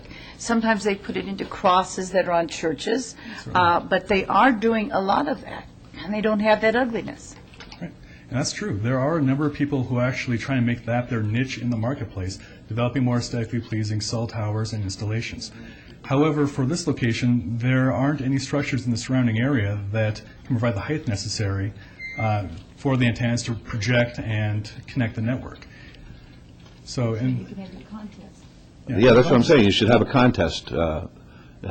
Involve the public. There are a lot of smart, artistic people out there who may come up with an idea that will make our community even a better place, and we'll still be able to speak on these cell phones while we're driving and not paying attention. Right. No, and I agree. I think any and all measures to come up with more aesthetically pleasing cell towers or installations is appropriate. However, there are certain, technological restraints that prevent people from throwing up, say, a 60-foot obelisk or other sort of art object in which you could hide antennas. In this case being that, there is a 60-foot last tower in the substation, which is currently being used by T-Mobile. That was our first best guess, considering no one's doing these contests or really driving the, a niche market or subgroup to actually come up with a more pleasing. Is Cricket big in the industry? Cricket is actually, they've been around for about 8 years. They're a competitor to T-Mobile, Sprint, and the rest. They're actually a low-cost provider. Our direct competition would be Metro PCS, who I'm sure you've had people like myself come before you and speak about. But they are nationwide. However, again, I can't say that anyone's sponsored any sort of... Okay, well, we're going to. As a result of your appearance here today, who's in charge of these? What department? Is it Public Works? Mayor, when they come in for their permits, they do go through the planning department. Okay, well, I'm going to charge you with the responsibility, Ms. Wheeler, of getting a letter out to all of these providers. Yes, sir. And give them a reasonable period of time. Yes, sir. And tell them if they don't come up with some proposals as far as the artistic element, when they come in front of us, we will remember that. I'll be happy to run a draft. No, because, see, the problem with a guy like me, I'm so old that I lived in an age they didn't have cell phones. And we had, what do they call those smoke things that you put up? So I'm not that sympathetic for it. I mean, if I got stuck with that cell phone, I'd go like this. But I'd like a letter like that to go out to the industry. Yes, sir. Okay. Mr. Mayor, Yes. Jim Lewis in here. I'd love to be able to take a look at that as well, if you wouldn't mind. Okay, good. For a letter, I'd like to Work on it assist. together. That's where you make the city a better place. We get two birds with one stone. I didn't know they're doing it elsewhere, Councilwoman. They are. All right. Have articles on it. Okay, good. Okay, public hearing. Yes, sir. Good afternoon, Mr. Mayor, Council. My name is Teddy Russell. We are Teddy Russell, resident of Las Vegas. I am forced to disclose the following. We are the new AT&T, raising the bar. Fewer drop calls than any service. We have a vested interest in what is traded on the New York Stock Exchange as the Big T. Nonetheless, I have an idea. It's funny, you should have mentioned that. We're going to make this into an oil derrick, and it will be a monument to the demise of fossil fuels. Doesn't it work for you? It really does look like an oil derrick to me. Actually, and quite seriously, what it is what it is, and we have to, I do believe that by the pragmatics, the utilitarian, blah, blah, blah, blah, we just have to proceed with this one. I believe it is Delilah on 106.5 that plays Christmas music 24/7 that promotes the cricket phones, doesn't she? I believe she does. Imagine that. Well, anyway, it's Christmas time in Las Vegas. Who could ask for anything more? The weather is heavenly. We'll get to Hanukkah later. Thanks so much and have a great day. All right, anybody else, please? Don McGowan, on the second day of Hanukkah, I believe there's 6 days left. What are the implications of this item with regard to the possibility for a communication satellite downlink? There are no dishes associated with this design that would allow for that. It's technologically and especially financially, to have satellites per city is not feasible. You're talking about financial feasibility, right? Essentially. Through you, Mr. Mayor, this is about money, not sight. What are the potentials for undergrounding of Nevada Power's facilities?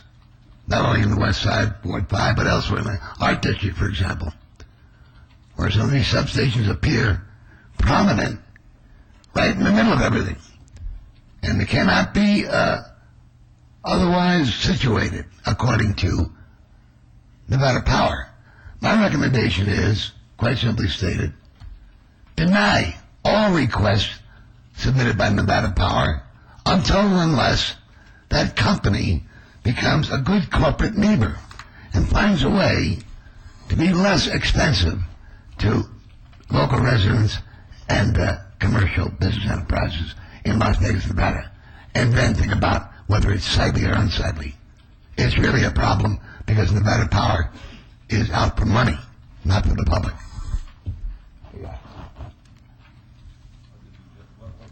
What was that? What did you have that sort of fell down? No, that's just something I just submitted for okay. for the record. Okay, fine. For the minutes. Very good. All right, anybody else, please? Stay on point here, please.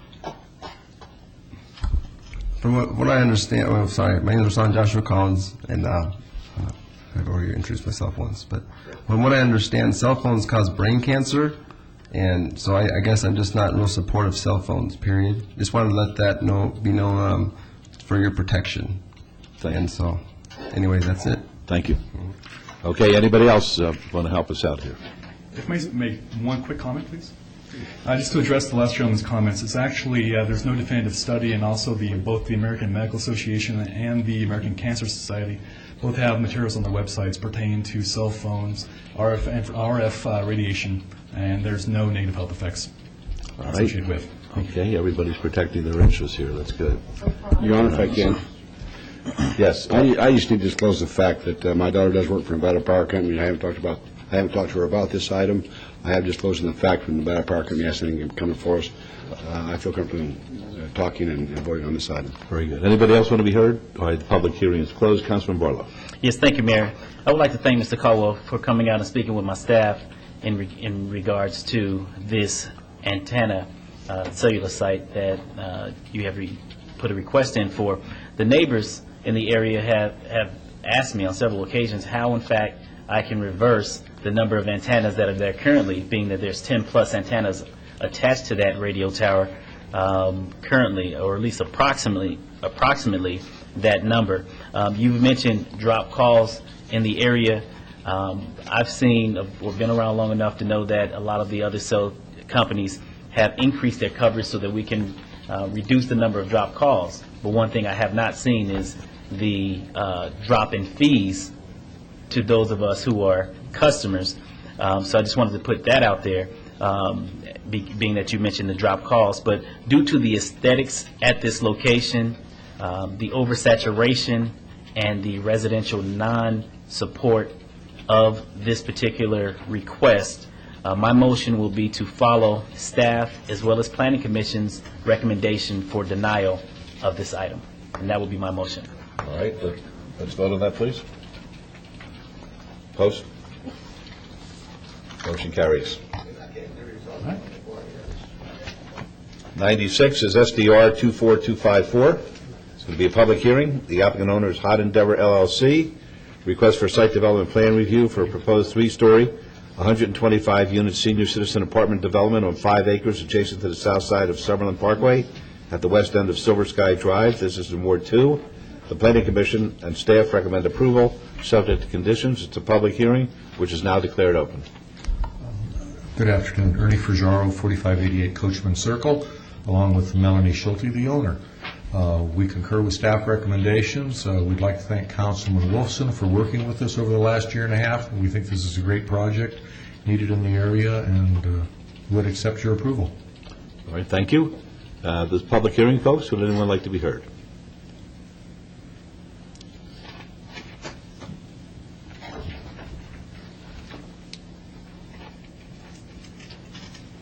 This is item 95 or 6? 96. What happened 95? Was that the... 95 was obeyed, so in any case, what are the rental rates on these apartments for seniors? Are you able to advise the gentleman as to the rental rates on the properties? Melanie Schulte, Hot Endeavor. Rental rates are between $2,800 to about $4,500 per month. What's the square footage? 800 to 1,500 square feet. These are for senior citizens? Yes. For rich senior citizens. Rich senior citizens? There is such a thing. Is there? Are you? I am a rich senior citizen. Rich senior citizen. That's translated in the initials of that would be rich SOB, I think, in popular idiom. Only kidding, Mr. No problem. World's happiest mayor. That's all right. I don't know who's going to live there. How many contracts have been let so far on this property? Okay, I don't think you have to answer those questions. Some of this may be irrelevant, but it will become increasingly relevant as we go along. Because your job is to protect the public interest, not the private sector. On that basis, I recommend denial of this item. Not because it's not a good project, but it's beyond the beyond the reasonable reach of the people in the socioeconomic strata. Increasingly so in Las Vegas. You got imports coming in here. They're not all rich seniors. Some are less than rich. Thank you. All right. Anybody else like to be heard? Mr. Mayor, I'll close the public hearing. Yes, Councilwoman. when you're, I just wanted to ask a question to make sure Sure. I heard correctly. What is the size of these apartments? They are 1, 2, and 3-bedroom units, and they are congregate care, so we're including utilities, social services, activities, all kinds of things for our seniors. Okay, what's the square footage of one of them? The smallest is the 800 square feet. It's a 1-bedroom, 1-bath. And the largest? 3-bedroom, 2-bath, 1,500 square feet. 1,500 square feet. And the cost each month? Between a range of $2,800 to $4,500 per month. Oh, my There goodness is no gracious. entry fee. No. I mean, this is a little bit shocking to me. I'm supposed to be living in a nice area of town, and this is way higher than my mortgage payments. If I can make a comment, Your Honor. Yes, sir. Actually, Councilwoman, that's actually the going rate for what she just mentioned in regards to Is that congregate right? care. Yeah, we've done some investigating in our family. My wife's grandfather lives in one, and that's actually very nice. It is a wonderful facility, so. Well, could you tell me then, just because I might be reaching that situation soon, and I'm looking at this, could you just tell me what else you get now for your monies? Do you get medical care? No, it's not a medical care facility. It's for people over age 62. It's an environment where they're going to be able to come and socialize with other people, seniors. We're going to have lots of activities, meaning transportation to doctor's appointments, fitness, just all activities that are geared towards our seniors. My goodness, I may have to go to some of our city offices. You know, we have we have facilities for fitness and for We have everything some she beautiful said. facilities. Yes, we do. Okay, thank you very much. I appreciate your answers. Is there a meal program there as well? Yes, it's optional meal service, but that is going to be a part of our program. We have a bistro and fitness and salon. See, the all of bistro. that. That's what I need, a bistro. All right. And martinis are available. We do have happy hour as well. That was a given. That was a given. All right, we'll close the public hearing then. Councilman Wilson. Thank you, Mayor Goodman. A couple of questions. Margot, this SDR has previously been approved, isn't that right? There was a previous project approved in '06. What I'd like for you to do, because the way the agenda reads, it's almost as if this applicant is coming up to us for the first time for approval. So could you give a little bit of history? What was approved in '06, please? Mayor and Councilman, in '06, it was a 125-unit senior living apartment facility. Also, the rezoning was done at that time. There is a new site plan that has been submitted, and that is the reason why we are reviewing this project at this time. Right, and I just wanted to make sure the record was clear, is that this council's already approved the variance and already approved a SDR with a 125-unit apartment complex, if you will. The applicant is coming in because they're requesting a modification to, they're asking for permission to be able to have a 3-story structure rather than a 2-story structure on their interior building. Is that right? Yes, on the building to the north. Okay. So one building is 3-story and one building is 2-story. Okay. The way the agenda item reads is it's as if they're coming in for the first time. So I think, I don't know, maybe we need to do a little studying on that. Councilwoman, you and I have been talking about this for a while, the way some of these agenda items read. For example, did you think this was the first time they were coming before us for permission? Yes. Because it reads that way. And we have so many items So every 2 weeks that it's hard to remember. maybe, Margot, we can look at this for, because a lot of people that are watching and sitting in the audience and watching on TV think that this might be their first time requesting a permission, if you will, to build this project. They already have permission to build this project. They're just coming in and asking for a modification. Secondly, the development shall meet the standards of senior citizen apartments pursuant to Chapter 19.04. That's a condition, Margot. Could you explain what that means? Yes, sir. That limits the occupancy of the units as allowed by law with regard to the age limitations. There is also different parking standards that are allowed for senior housing projects.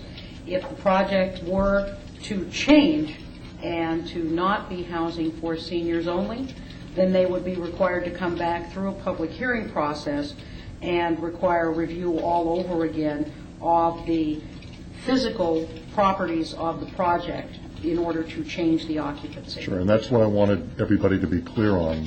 This applicant is proposing a senior citizen apartment project, if you will, but if something were to happen as the months or years go on and they sold this property, a new developer couldn't come in and build something that wasn't compliant with Chapter 19.04. Is that right? Yes, sir. Okay. And what is that? Is that an age-restricted? Yes, sir. As allowed by law, there are certain requirements with regard to state and federal law, but additionally, if there are funds that are being used by the applicant very frequently, there are limitations placed upon them based upon that funding option that are requirements that they must meet in addition to the minimum state and federal law. And then secondly, and we've met before, Melanie, your husband's in the audience, Ernie, we've met before, but I think it's very natural for our eyebrows to raise when we see that the proposed rents are ranging from $2,800 to $4,800. Have you done some market studies? Is there a market out there for seniors that will want to occupy the units? That precipitated the change in our plan. Melanie and Bill commissioned a nationally known consultant in senior housing. Melanie can elaborate. For our financing, we're working with Wells Fargo, and a part of that financing was to get a market study completed.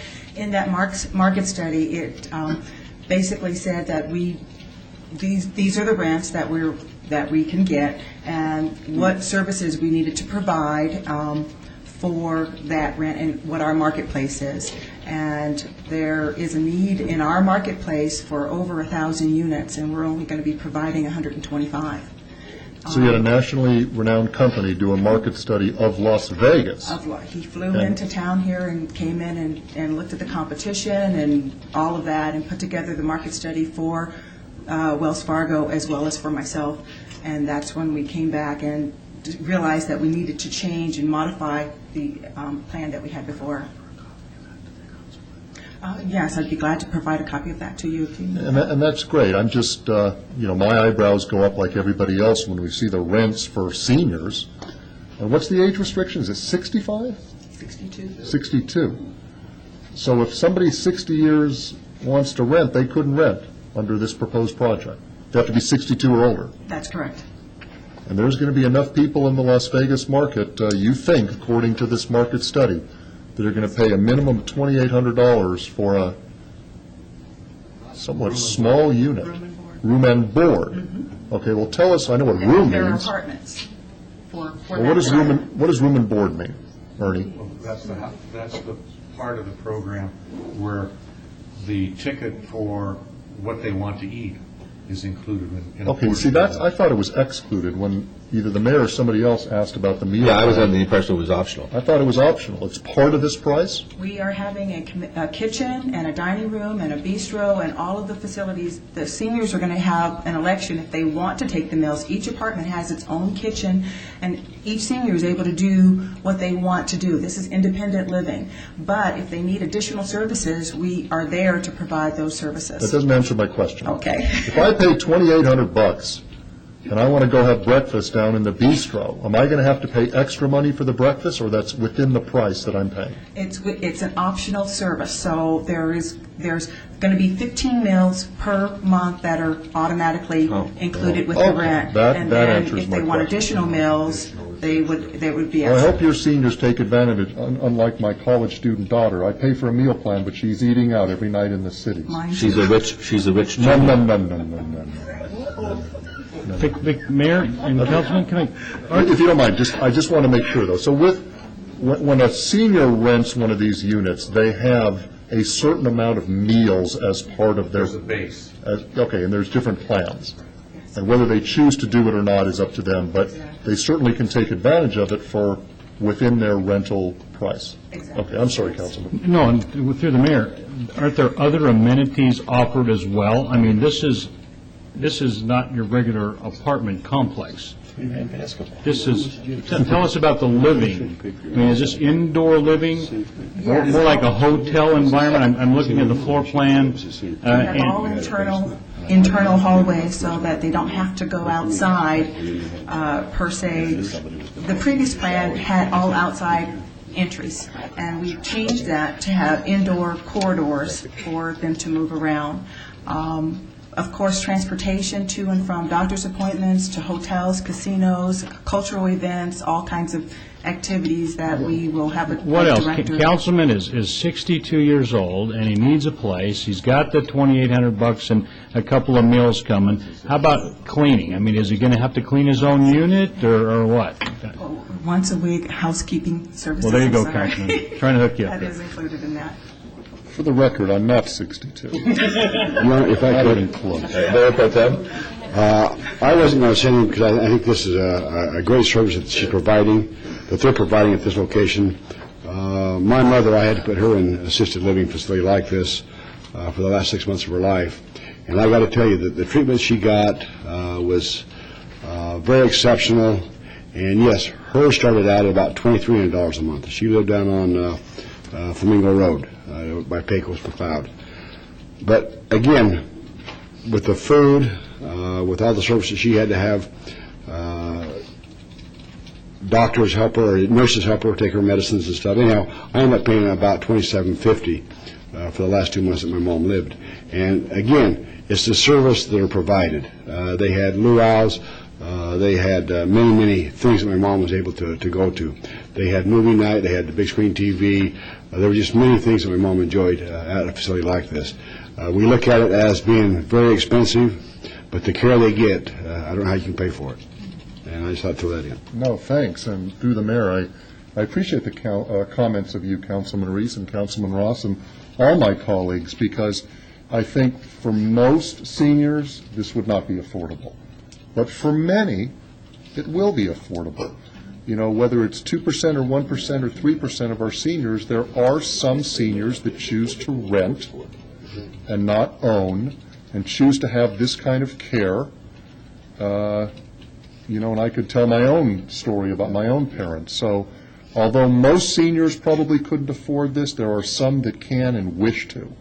So I remember when this came up before us a year ago or whatever it was, and the eyebrows went up when we saw these rents. And sorry to put you through this again, Melanie, but when you come back a year later, sometimes we forget about this.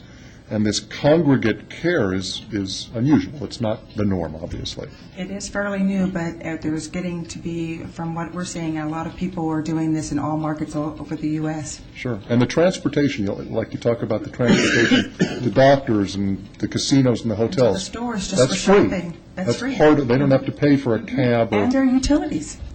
Okay.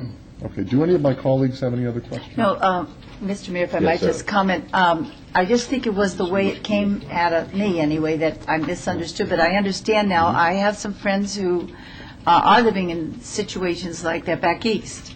They have them in the mountain areas and, areas where people might want to be. They have drama clubs. They have different, is that what you're planning? Yes. So, and they have dancing. My friend dances every night, and she keeps telling me what a great place it is. Sell your home and move into one of these. Well, I don't know what they call them, but I remember, and it is an Eastern type concept, where you sort of give them every cent that you have in order to get into one of these places. You turn over your estate to them, in effect, and that's not this. There is no upfront. No, I understand that, but there are programs like that. I don't know why people do it, but they've done very well. And have done very well. I know in the East Coast that's a typical way of doing it. You give the facility your estate, and then I guess when you pass away, they make some kind of a disposition as far as your family is concerned. But no, this is just month by month. Very good. Okay, Councilman. Yeah, I'm ready to make my motion. once again, this is not something new that's come before the council. You've already obtained the variance. You've already come to us with a site development plan, so we're just doing what I consider to be a modest modification. My motion is for approval with the further condition that I'm 49 years old, not 62, and my motion's for approval. Can we make me younger with a motion like that? My motion's for approval. I'm ready to deny it. All right, please vote. Opposed? Motion carries. Good luck, folks. Thank you, thank you. 97 is SDR 24986, a public hearing.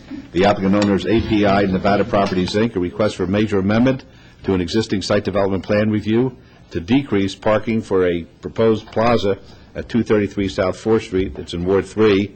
The staff recommends denial. The Planning Commission recommends approval.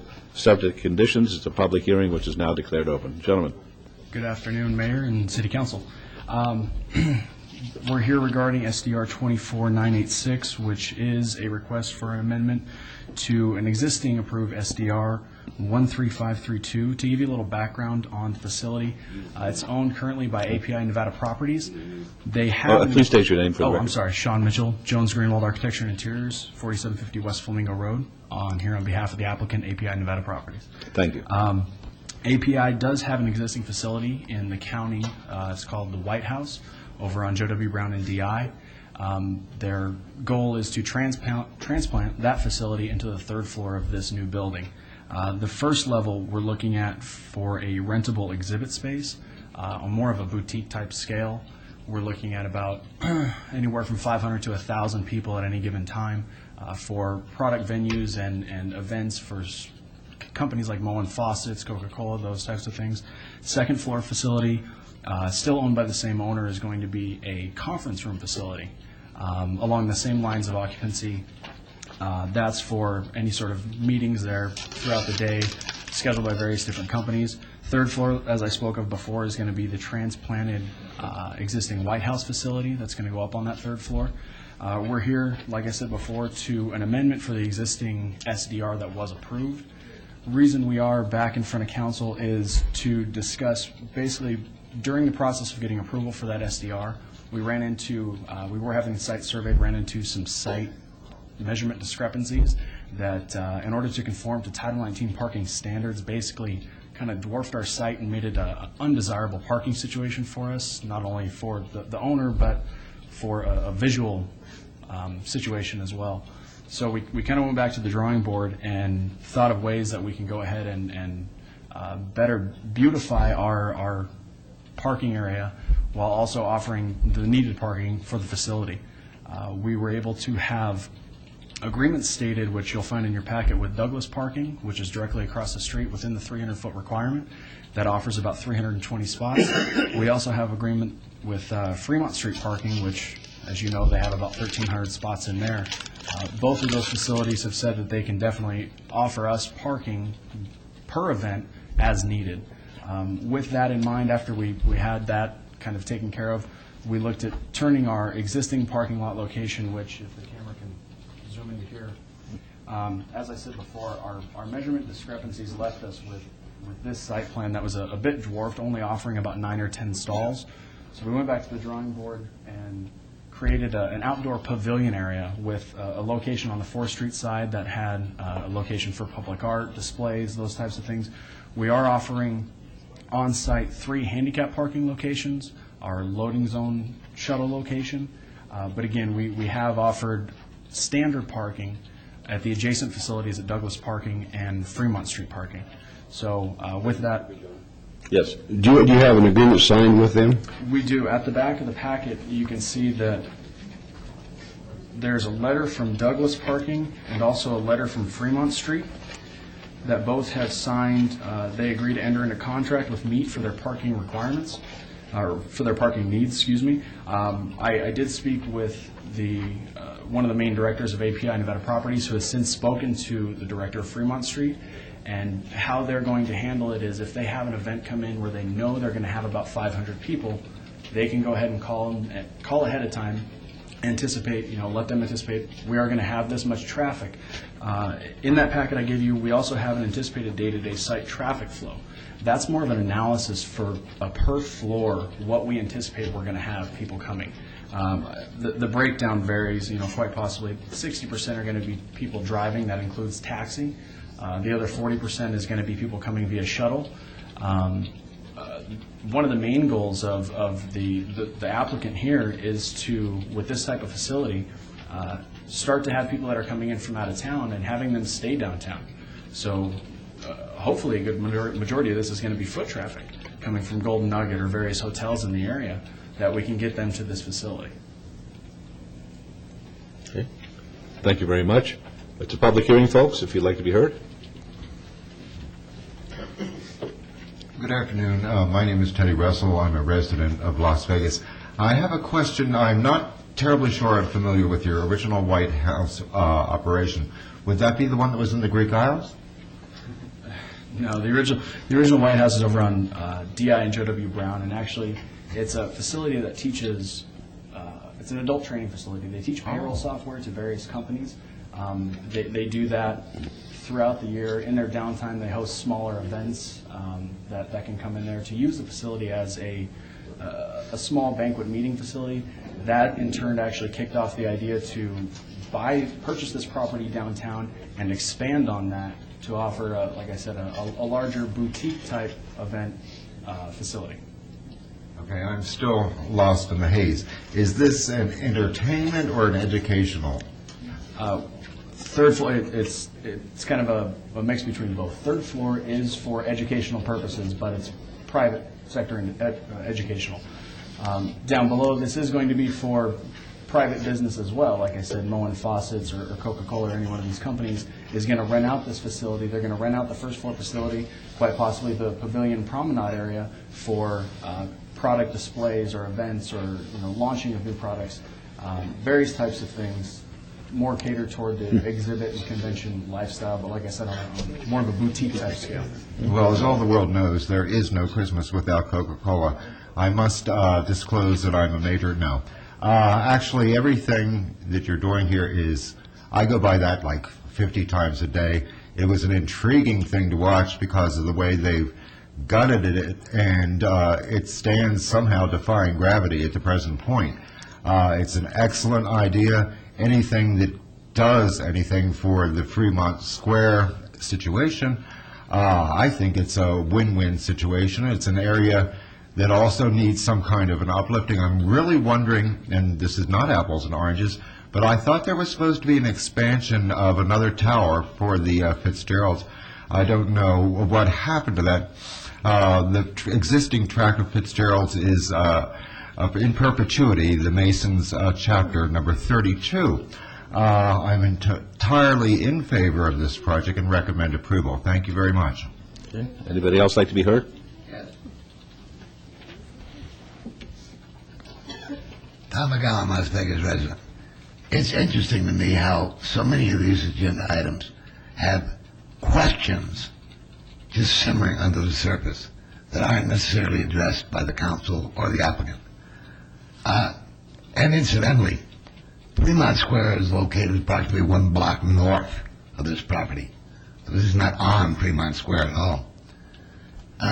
My first question would have to do with the adjacent properties. What is taking place at the adjacent properties currently, or what is projected for them? In other words, you're looking at an entire block here, not just a plaza. I don't know whether, are you in a position to answer that? Well, it may not be, but the question is for the council, not really the applicant. Okay, fine.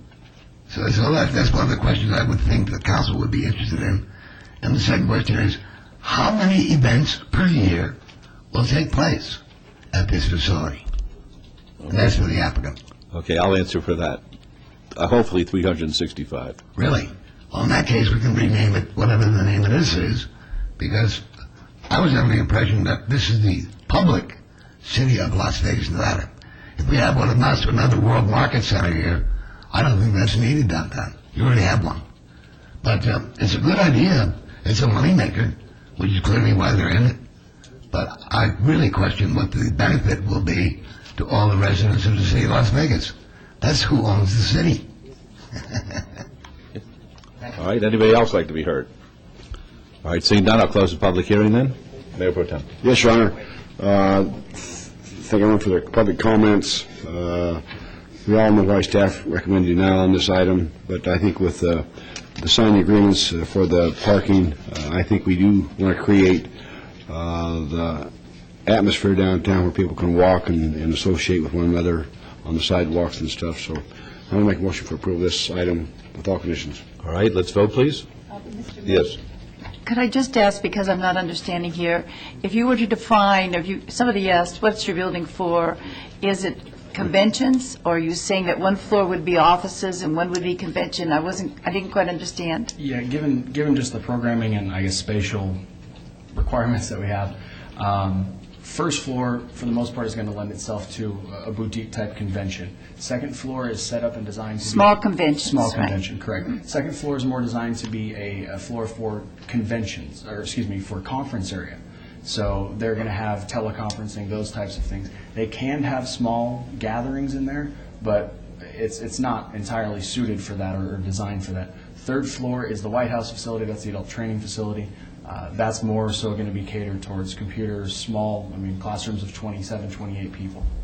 And what I can understand, though, is you're going down to 0 parking spaces other than 3 handicaps, right? That is correct. And we're not just talking about somebody who's coming to go to a conference. We're talking about people who are going to drop off food for snacks at the conference or other stuff. You have no parking there for any of these people that I would think in any type of business you would have.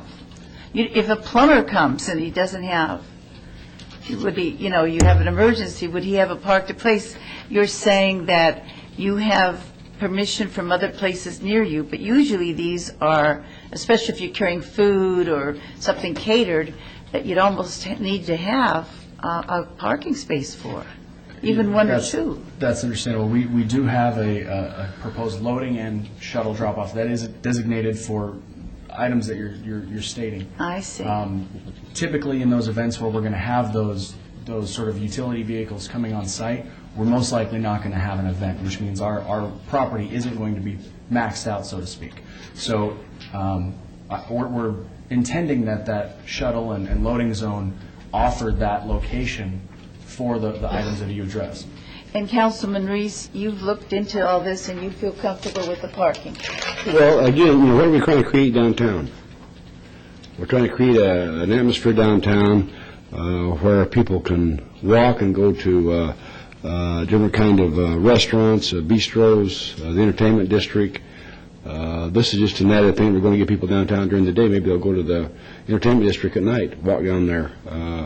I was concerned about it until I found out they had these working agreements. That's what I ask is, do they have these signed agreements where when they do have a program down there that they can use these facilities? And he said they had that's right next door? It's across the street. Yeah, Douglas parking is within the 300-foot requirement, and then we have also secured a parking agreement with Fremont Street, and actually I believe they secured a third one, but that's blocks away. But still, and I'm asking because there have been concerns voiced about a lack of parking, but you're just saying you could park and walk across the street. Absolutely. And again, Councilwoman, I appreciate your concerns. We sit up here and we kind of tell them what conditions we'd like to have. They're investing their money here, and they feel like that if they can have parking across the street, they're going to be a success. And so I don't want anybody to be a failure, but I certainly support them in doing something like this downtown, other than having people go to one of the hotels and try to find out which room it's in and so on and so forth. They will be able to know where this conference is going to be held. And I admire them for trying. And again, I did have concerns about the parking, but I think that they've answered me anyhow as far as what they plan on doing, and I hope the people will walk across the street. Mayor? Yes. If I may? Councilman Reese, looking at this initially, my eyebrows was raised as well as it relates to the parking, and I'm glad that the gentlemen were able to secure the off-site parking for this facility. However, there's been a number of individuals who have come to my office and asked as far as where, in fact, downtown one could host a banquet or some type of convention space, whether it be inside the hotel or outside the hotel. And I'm pleased to hear that we will now currently have, at least upcoming, will have the opportunity to direct them to a location here in the downtown area to, in fact, host events or banquets from a small to a large size.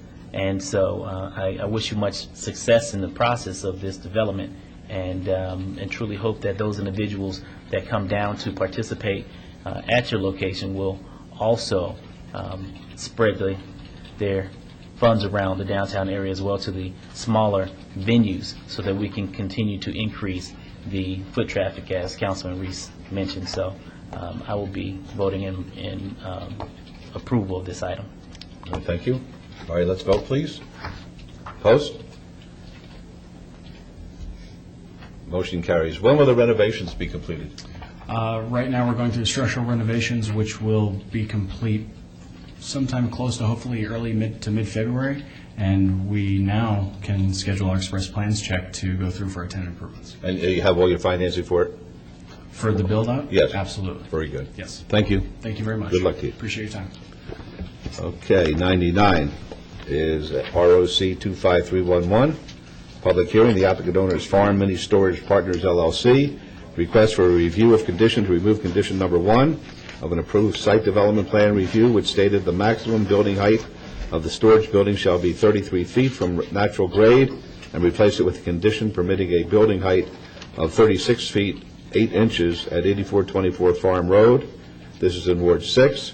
The staff recommends approval, subject to conditions. The public hearing, which is now declared open. Yes, sir. Your Honor, Bob Genzer, Genzer Consulting, Las Vegas, Nevada, on behalf of the applicant. This project was approved in April of last year with a specific condition that was added, that the building height not exceed 33 feet. As indicated in your staff report, the majority of this building is actually at a height of 32 feet, and I'm going to put up a photo that was just recently taken of the project as it looks today. If we can go to the overhead. A lot of glare. This is the east side of the building. The residential area is to the east of this particular street. This line of the structure is approximately 31 feet high, 30 to 31. The end caps are about 33 feet high. What has come into question on this structure are two mechanical areas for the elevator shafts that are actually in the center of the building. Those two elevator shafts with the space for the mechanical area are approximately 36 feet high. It's our understanding that a complaint was received as a result of that. That's why we are here before you today for the review of condition. I will point out that you're looking in this particular view at the front of the building, which is the west elevation toward the shopping center. The area that is currently vacant here will actually house a structure for offices and retail space. It's a two-story unit that was approved at the same time as this approval. So once that is built, this particular side of the building probably will not even be seen from if you were looking at it as you're looking at it in this particular photo. And just as an aside, on that particular building, the retail portion, if I remember correctly, there were some tower elements that I believe approached 40 feet in height. So they are actually a little bit larger than this. And with that, we would accept the staff's recommendation, and I'll be happy to answer any questions you may have. Any questions to Mr. Genzer? All right. Public hearing? Yes, sir. Tom McGowan, Las Vegas resident. I know with interest, standing back at that wall and looking at the presentation from that distance, even with or without glasses, the so-called extensions of the elevator shaft are virtually imperceptible. So my question regarding this item is, how far away from the premises was the observer who complained? Mr. Mr. Gensler, are you able to respond? I've never seen the complaint. Fine. Okay. And my recommendation in that case is to go ahead and approve the item without further discussion. It's obviously a very good item. And I wanted to mention, Mayor, that from out there in the public audience, the tally of the votes does not appear on the overhead when you say posted. It does not appear on any of the apps. Is there any public, I was always under the impression that the public was able to see how we're voting. Your Honor, today it's not working. The blank sitting out there, we're not seeing the votes. I wish somebody brought it to our attention before. I tried to, but we're not supposed to talk from the audience to you, so I came up here to tell you. It's a little bit late now. Okay, well, we'll do the entire agenda over again so everybody can see how we voted. No? Okay, any other public comment? All right, we'll close the public hearing then. Councilor. Thank you, Your Honor, and thank you, Mr. Gensler, for your perfect explanation. You explained it so I didn't have to, and I have received actually quite a few concerns in that neighborhood about this building.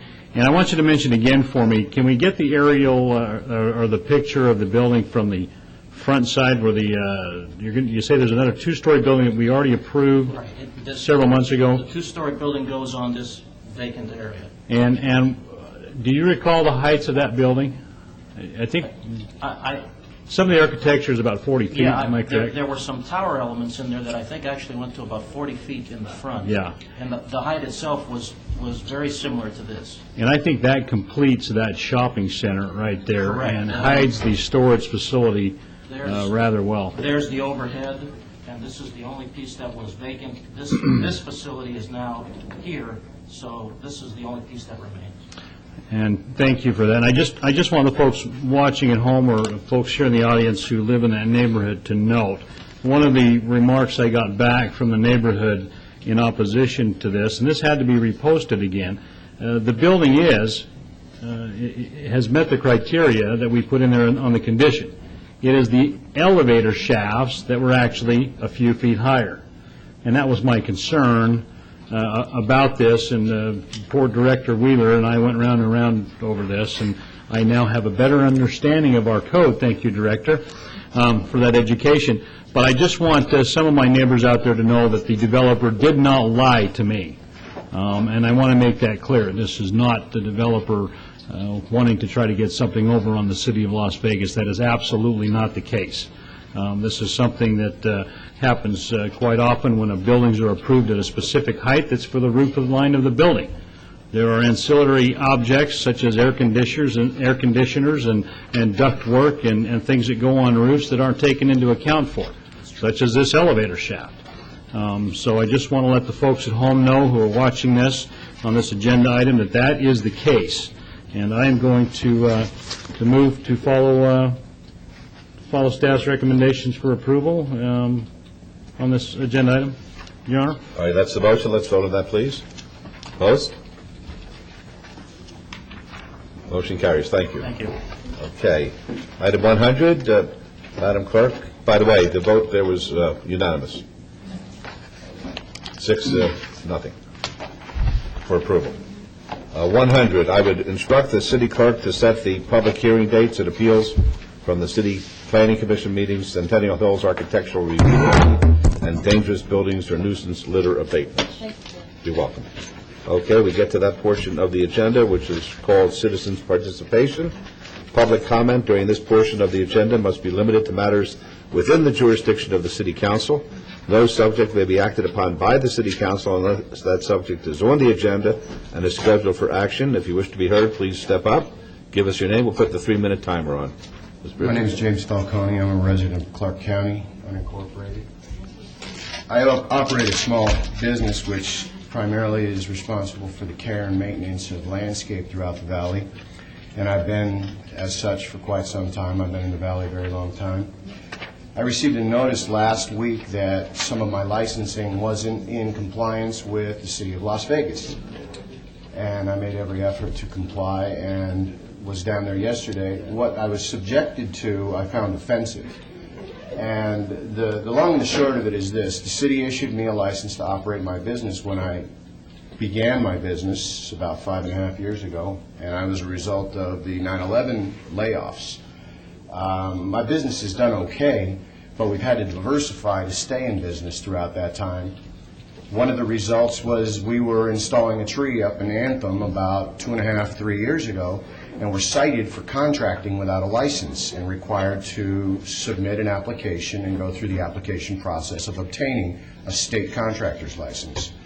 In that transition, we became subject to requirement of the city of having a contractor's business license. In addition, a landscape maintenance business license and a tree pruning business license. In effect, my licensing, which was $75 a year prior to this event, has gone to $505. I find that offensive. I find it punitive to a small business owner who's just getting by. I'm not par 3 making $5 million a year. I'm a little guy that's making a living. I have one employee, one part-time employee, and frankly, right now, businesses all over the valley are struggling. Everyone I know is stating that this is the slowest that business and construction at the small level has ever been since 9/11.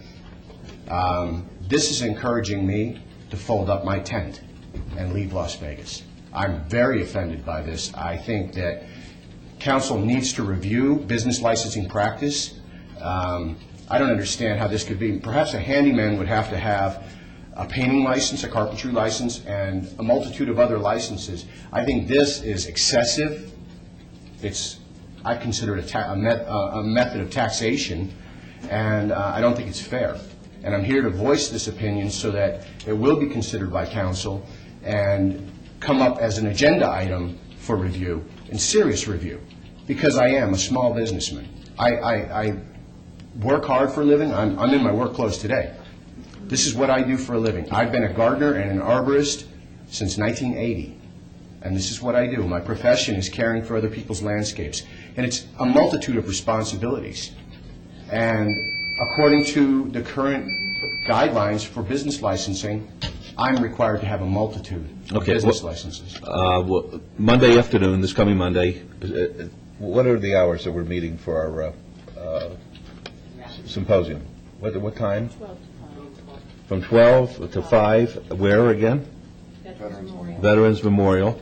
If you could take the time off, you're welcome to go there. We're going to be discussing the economic events that are taking place now, and I think that your comments here are relevant to our discussion. So if you could do that, that'd be fine. Otherwise, I'm going to ask the clerk to make a portion of the video of today's proceedings available to us at that meeting so we could hear what the gentleman had to say and see it on video. I'm not available on Monday. Okay, fine. I appreciate your time. We'll do it on video. I commend your patience because I've seen some of the antics that occur We'll do it on in video. this council. This is my first encounter. I'm proud to be a citizen in Las Vegas. Okay. I've been here since I was a young man, and Fine. I just hate to see this type of thing Let me happen. ask you this, is that going to be televised on Monday or not? No, okay. You can feel free to get a copy. We'll have a transcript of what takes place as soon as it's transcribed in order to see how your situation fits in there, but it will be something pursuant to this direction that will be considered on Monday. I've done everything I can to be in compliance. Fine. Thank you. Thanks for coming down, yes. Sir, if you don't mind, first of all, is our strategic planning session on Monday being video recorded? Sometimes we video record. Okay, fine, but we'll have a transcript. We'll have a record. Yeah. Here's my question. When you went to the city to get these various licenses, did you have to take a test or anything? No, I took my test through the State Contractors Board to acquire my license to further the work that I performed, because by law, if you put a flower in the ground, you're required to have a state contractor's license. However, as of July 2007, that was amended to where the dollar amount for performing any contractor services over $1,000. So technically, for most of the services I perform, it's no longer necessary to have a contractor's Here's my question. Who told you you needed a pruning license, and then you needed... Your auditors for the city licensing. And now, I might also point out, I also hold licenses with Clark County, the state of Nevada, the State Contractors Board, the city of Henderson, North Las Vegas, And I'm only required by all of those entities to hold one license. However, the City of Las Vegas is requiring me to hold 3 licenses. Okay, thank you. Mr. Lewis has something to add. I don't think I have much to say, except, we're kind of treading into deep water here. This wasn't agendized. That's the reason I cut it where I did. Thank you. Thank you. All right, Ms. Barnes, timer, please. Dorothy Barnes, Las Vegas resident. On last month, I lost my youngest brother. Someone shot him to death a day after Thanksgiving. And I did try to send a message to my family, like I invited you all to sign yourselves in on a promissory note. My youngest brother served in the military as a military police officer, and he has children and grandchildren that he left behind. I didn't get to go home to attend the funeral, which was on Monday. They funeralized him and buried him in Veterans Cemetery in Louisiana. But I'm telling my family I got mental patients out on me. These networks that are syndicating everything, they want to control everything. We're preparing for another 9/11. I don't know how it's going to come. I called the Office of Emergency Preparedness. I'm hoping the National Guard will be on standby. I'm still inviting you all to give me a signature on a promissory note. These people are doing something secret. They've done something since I've been in this meeting today. I can't explain to you how I know, but they're up to no good. And I'm very sorry that they're not seeking God. Like Josh said, this is the last and evil day. We got people that are doing some, their minds are not stable. They're out, they're angry. They're angry, some because they're poor, some because they feel people have done an injustice, and they want to take the matter into their own hand and do something evil, like when the people crushed the airplanes into the World Trade Center and Pentagon. And they had a flood down in Mexico, similar to Katrina. God is sending forth the warning for the people to turn back, but they can't see it if they're not in the spiritual realm. And I'm just inviting people to give me the signature on a promissory note. They don't see, I did send that message to my family, but they may not think I know what I'm talking about, but I believe my brother would still be alive. The second family member we've lost to gunfire, I had a nephew shot to death some years before I left Louisiana. And it was very tragic news that I received. So I'm hoping the rest of my family will take heed, and more important than that, that they'll take heed to doing what's right. Because my brother, he wasn't an evil person, but he did like to hang out and drink. And that was my daddy's problem. He liked to drink. And sometimes you trust people, I don't hang out with people like he did. So he wasn't thinking about what I be thinking about when people approach me and come around me. I'm leery of them. So pray for my family and his children and grandchildren he left behind. Thank you. All right, I'm very sorry for you, Ms. Barnes. Yes, sir.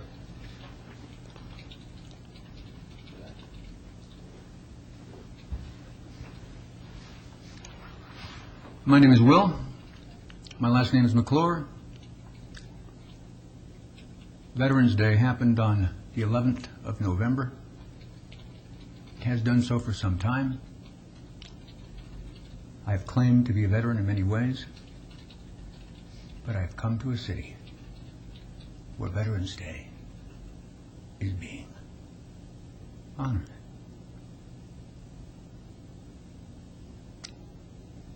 Thank you, gentlemen, and a nice day for all. Thank you. Next, please. He said he's a veteran, he's happy he came to a city that honors veterans. My name is Rasan Joshua Collins, a Christian minister, ambassador in Christ Jesus. And recently I was involved in organizing a protest, I guess you could say, for the right to sleep outside in Frank Wright Plaza. And I just want to let everyone know what happened. I was actually just sitting in the park in Frank Wright Plaza, because I believe people should have the right to sleep outside there, especially since there's not enough facilities for everybody, and if they can break the law to have gay parades and that kind of thing. Especially you should allow people that are having hardships to be able to sleep out there. But anyways, I was put in jail for a week, and they were not treating me necessarily so nice. Rude guards and no Bibles, not too many anyway. People took photos of the arrest, which was good. The jail situation, they don't feed you very much, so you kind of go through a lot of hunger. I had to lay on the bed and just stay on the bed a lot because you can't move a lot. Otherwise, you'll burn too much energy, burn too many calories. So, if you have commissary money, you can buy food. So the commissary companies make a lot of money that way. That's how you get food enough to be able to move around and stuff. Otherwise, you just kind of have to, suffer quite a bit. So, I didn't exercise really like I like to, and I was in there for a week, and then I got to the judge and just kind of explained to him why I did what I did, and then they put me in mental unstable court. They think I'm mentally unstable because of my beliefs in God and things. But anyways, I told the judge, that what about constitutional law, state law, and why I did what I did, and I don't think you should have excessive, fines and jail terms, like it says in Article 8 of the Constitution. And anyways, I guess they one comment I heard was, sounds competent to me, and they just kicked me out the door. They won't prosecute me though because they think I'm mentally unstable or whatever, But anyways, what I want, Mr. Reese, you asked that question at one of the council meetings. What do a lot of the homeless want? I believe what I want personally is the right to be homeless, believe it or not, because I'm a spiritual person and I don't want material things. Like a lot of people, they want programs, they want a house, they want a car, they want all this stuff. Jesus went out in the wilderness and for 40 days and 40 nights fasted and prayed. He didn't want the material stuff. And you can't have a desire and greed for that to be spiritual. You know what I mean? So that's what I want. It's just the right to, I don't want to be drinking and partying, none of that stuff. I want the right to be able to be homeless because Jesus was homeless and I want to be like my Maker, you see. So I think a lot of other homeless people are thinking the same way. So now if you keep putting them in jail for what they want, it's not going to solve the problem necessarily because they want to be spiritual more than material a lot of times. Now some of them, of course, are getting drunk and that kind of thing. I don't support that. I'm not about that either. I preach against that. That's part of my lifestyle. But the Bible says it's easier for a camel to go through the eye of a needle than for a rich man to get into heaven. So I have to let go of my material. God called me and said, all I have and go preach. Over 5 years ago, I used to be a math teacher. I could make money, get a car, all that stuff. But I had to let go of all that if I want to follow Jesus. See, so I'm basically being persecuted for my faith. I choose to live this way. And then police come and say, well, you can't sleep here, in the park, and well, it's God's creation. It should be allowed, So if you can allow these gay parades, like I said, that is truly against the law in IRS 201. You went over to your time limit here. Okay. Thank you very much. But did you all receive the paper? We did, and it's part of the official record. Okay. Thank you. Yeah. Okay. Anybody else, please?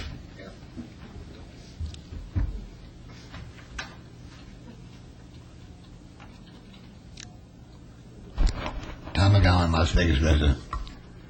Last night's lighting of the menorah at Fremont Square was a miracle in more ways than one. It was not only inspiring and heartwarming, it was also a perfect example of how people of similar but non-coincident cultural heritages can come together in the spirit of genuine community in the downtown city of Las Vegas, of all places. May I have the overhead, please? Overhead, please.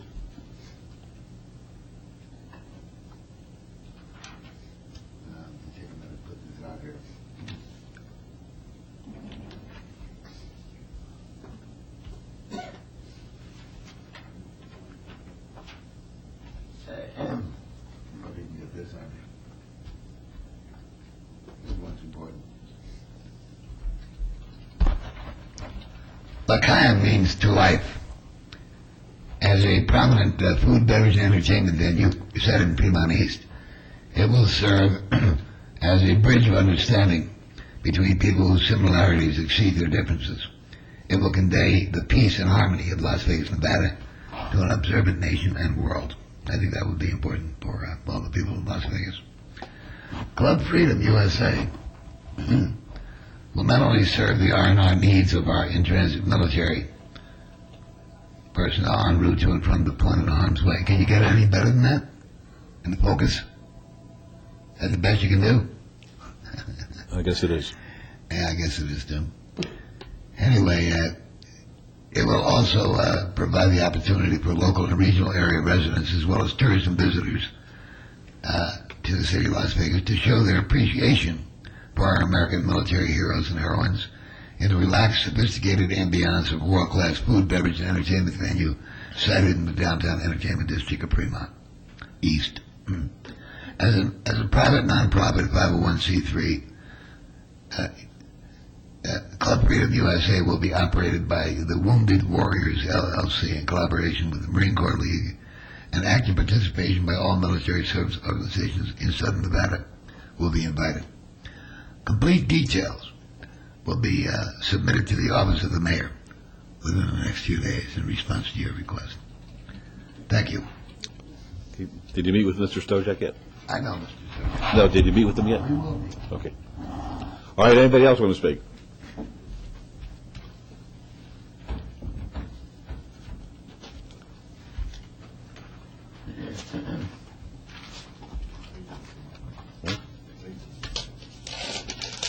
Good afternoon. My name is Teddy Russell. I'm a resident of Las Vegas. Last year we had that strategic meeting at the Doolittle, and there were cameras in abundance. Are we having another regular meeting before Christmas, or is this it? There'll be a meeting on the 18th? December 19th. December 19th. Okay. I wanted to congratulate Philly Cheesesteak Express, which makes Maryland and Fremont memorable. They're really, really doing very well. Did I identify myself? Teddy Russell, resident of Las Vegas. I was sort of I was very much blown off at Clark County Commission yesterday. I just had the ability to say exactly what the chairman did not want to hear. I'm sort of famous for that.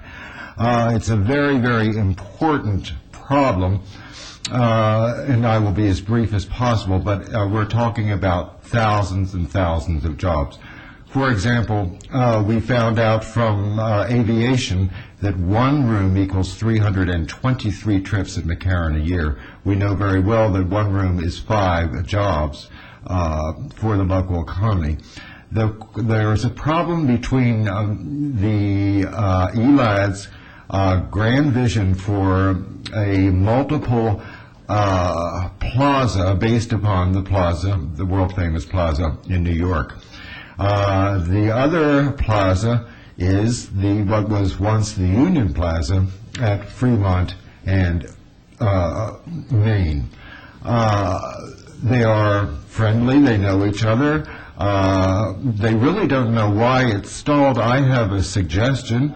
For example, the fact that it was the Union Pacific was of extremely huge historical importance for the origins and the progress of Las Vegas. My dad, I never got there, but he used to hang out at the Waldorf and the Plaza, and I always wanted to go to the Oak Room. This would be my big chance. Here's what I would suggest, and it's going to cost some money up front, but we need to get this going, and we need it done a year ago. That the Union Plaza, which has also graciously volunteered to raise their structure for the extension of Fremont Street into the 61, revert to its original name of Union Plaza, freeing up the name for the New York Plaza scheme up on the Strip. And then when they raise the Union Plaza, they rename it and redo it in an extravagantly grand way as the new Union Plaza. My only charge for this, and my only hope would be for this, that as the creator of the concept of a 10% finder's fee, no, I would just prefer something grand on the top floor of either structure for $1 a year in perpetuity. That's it. Good job. Bingo. Thank you.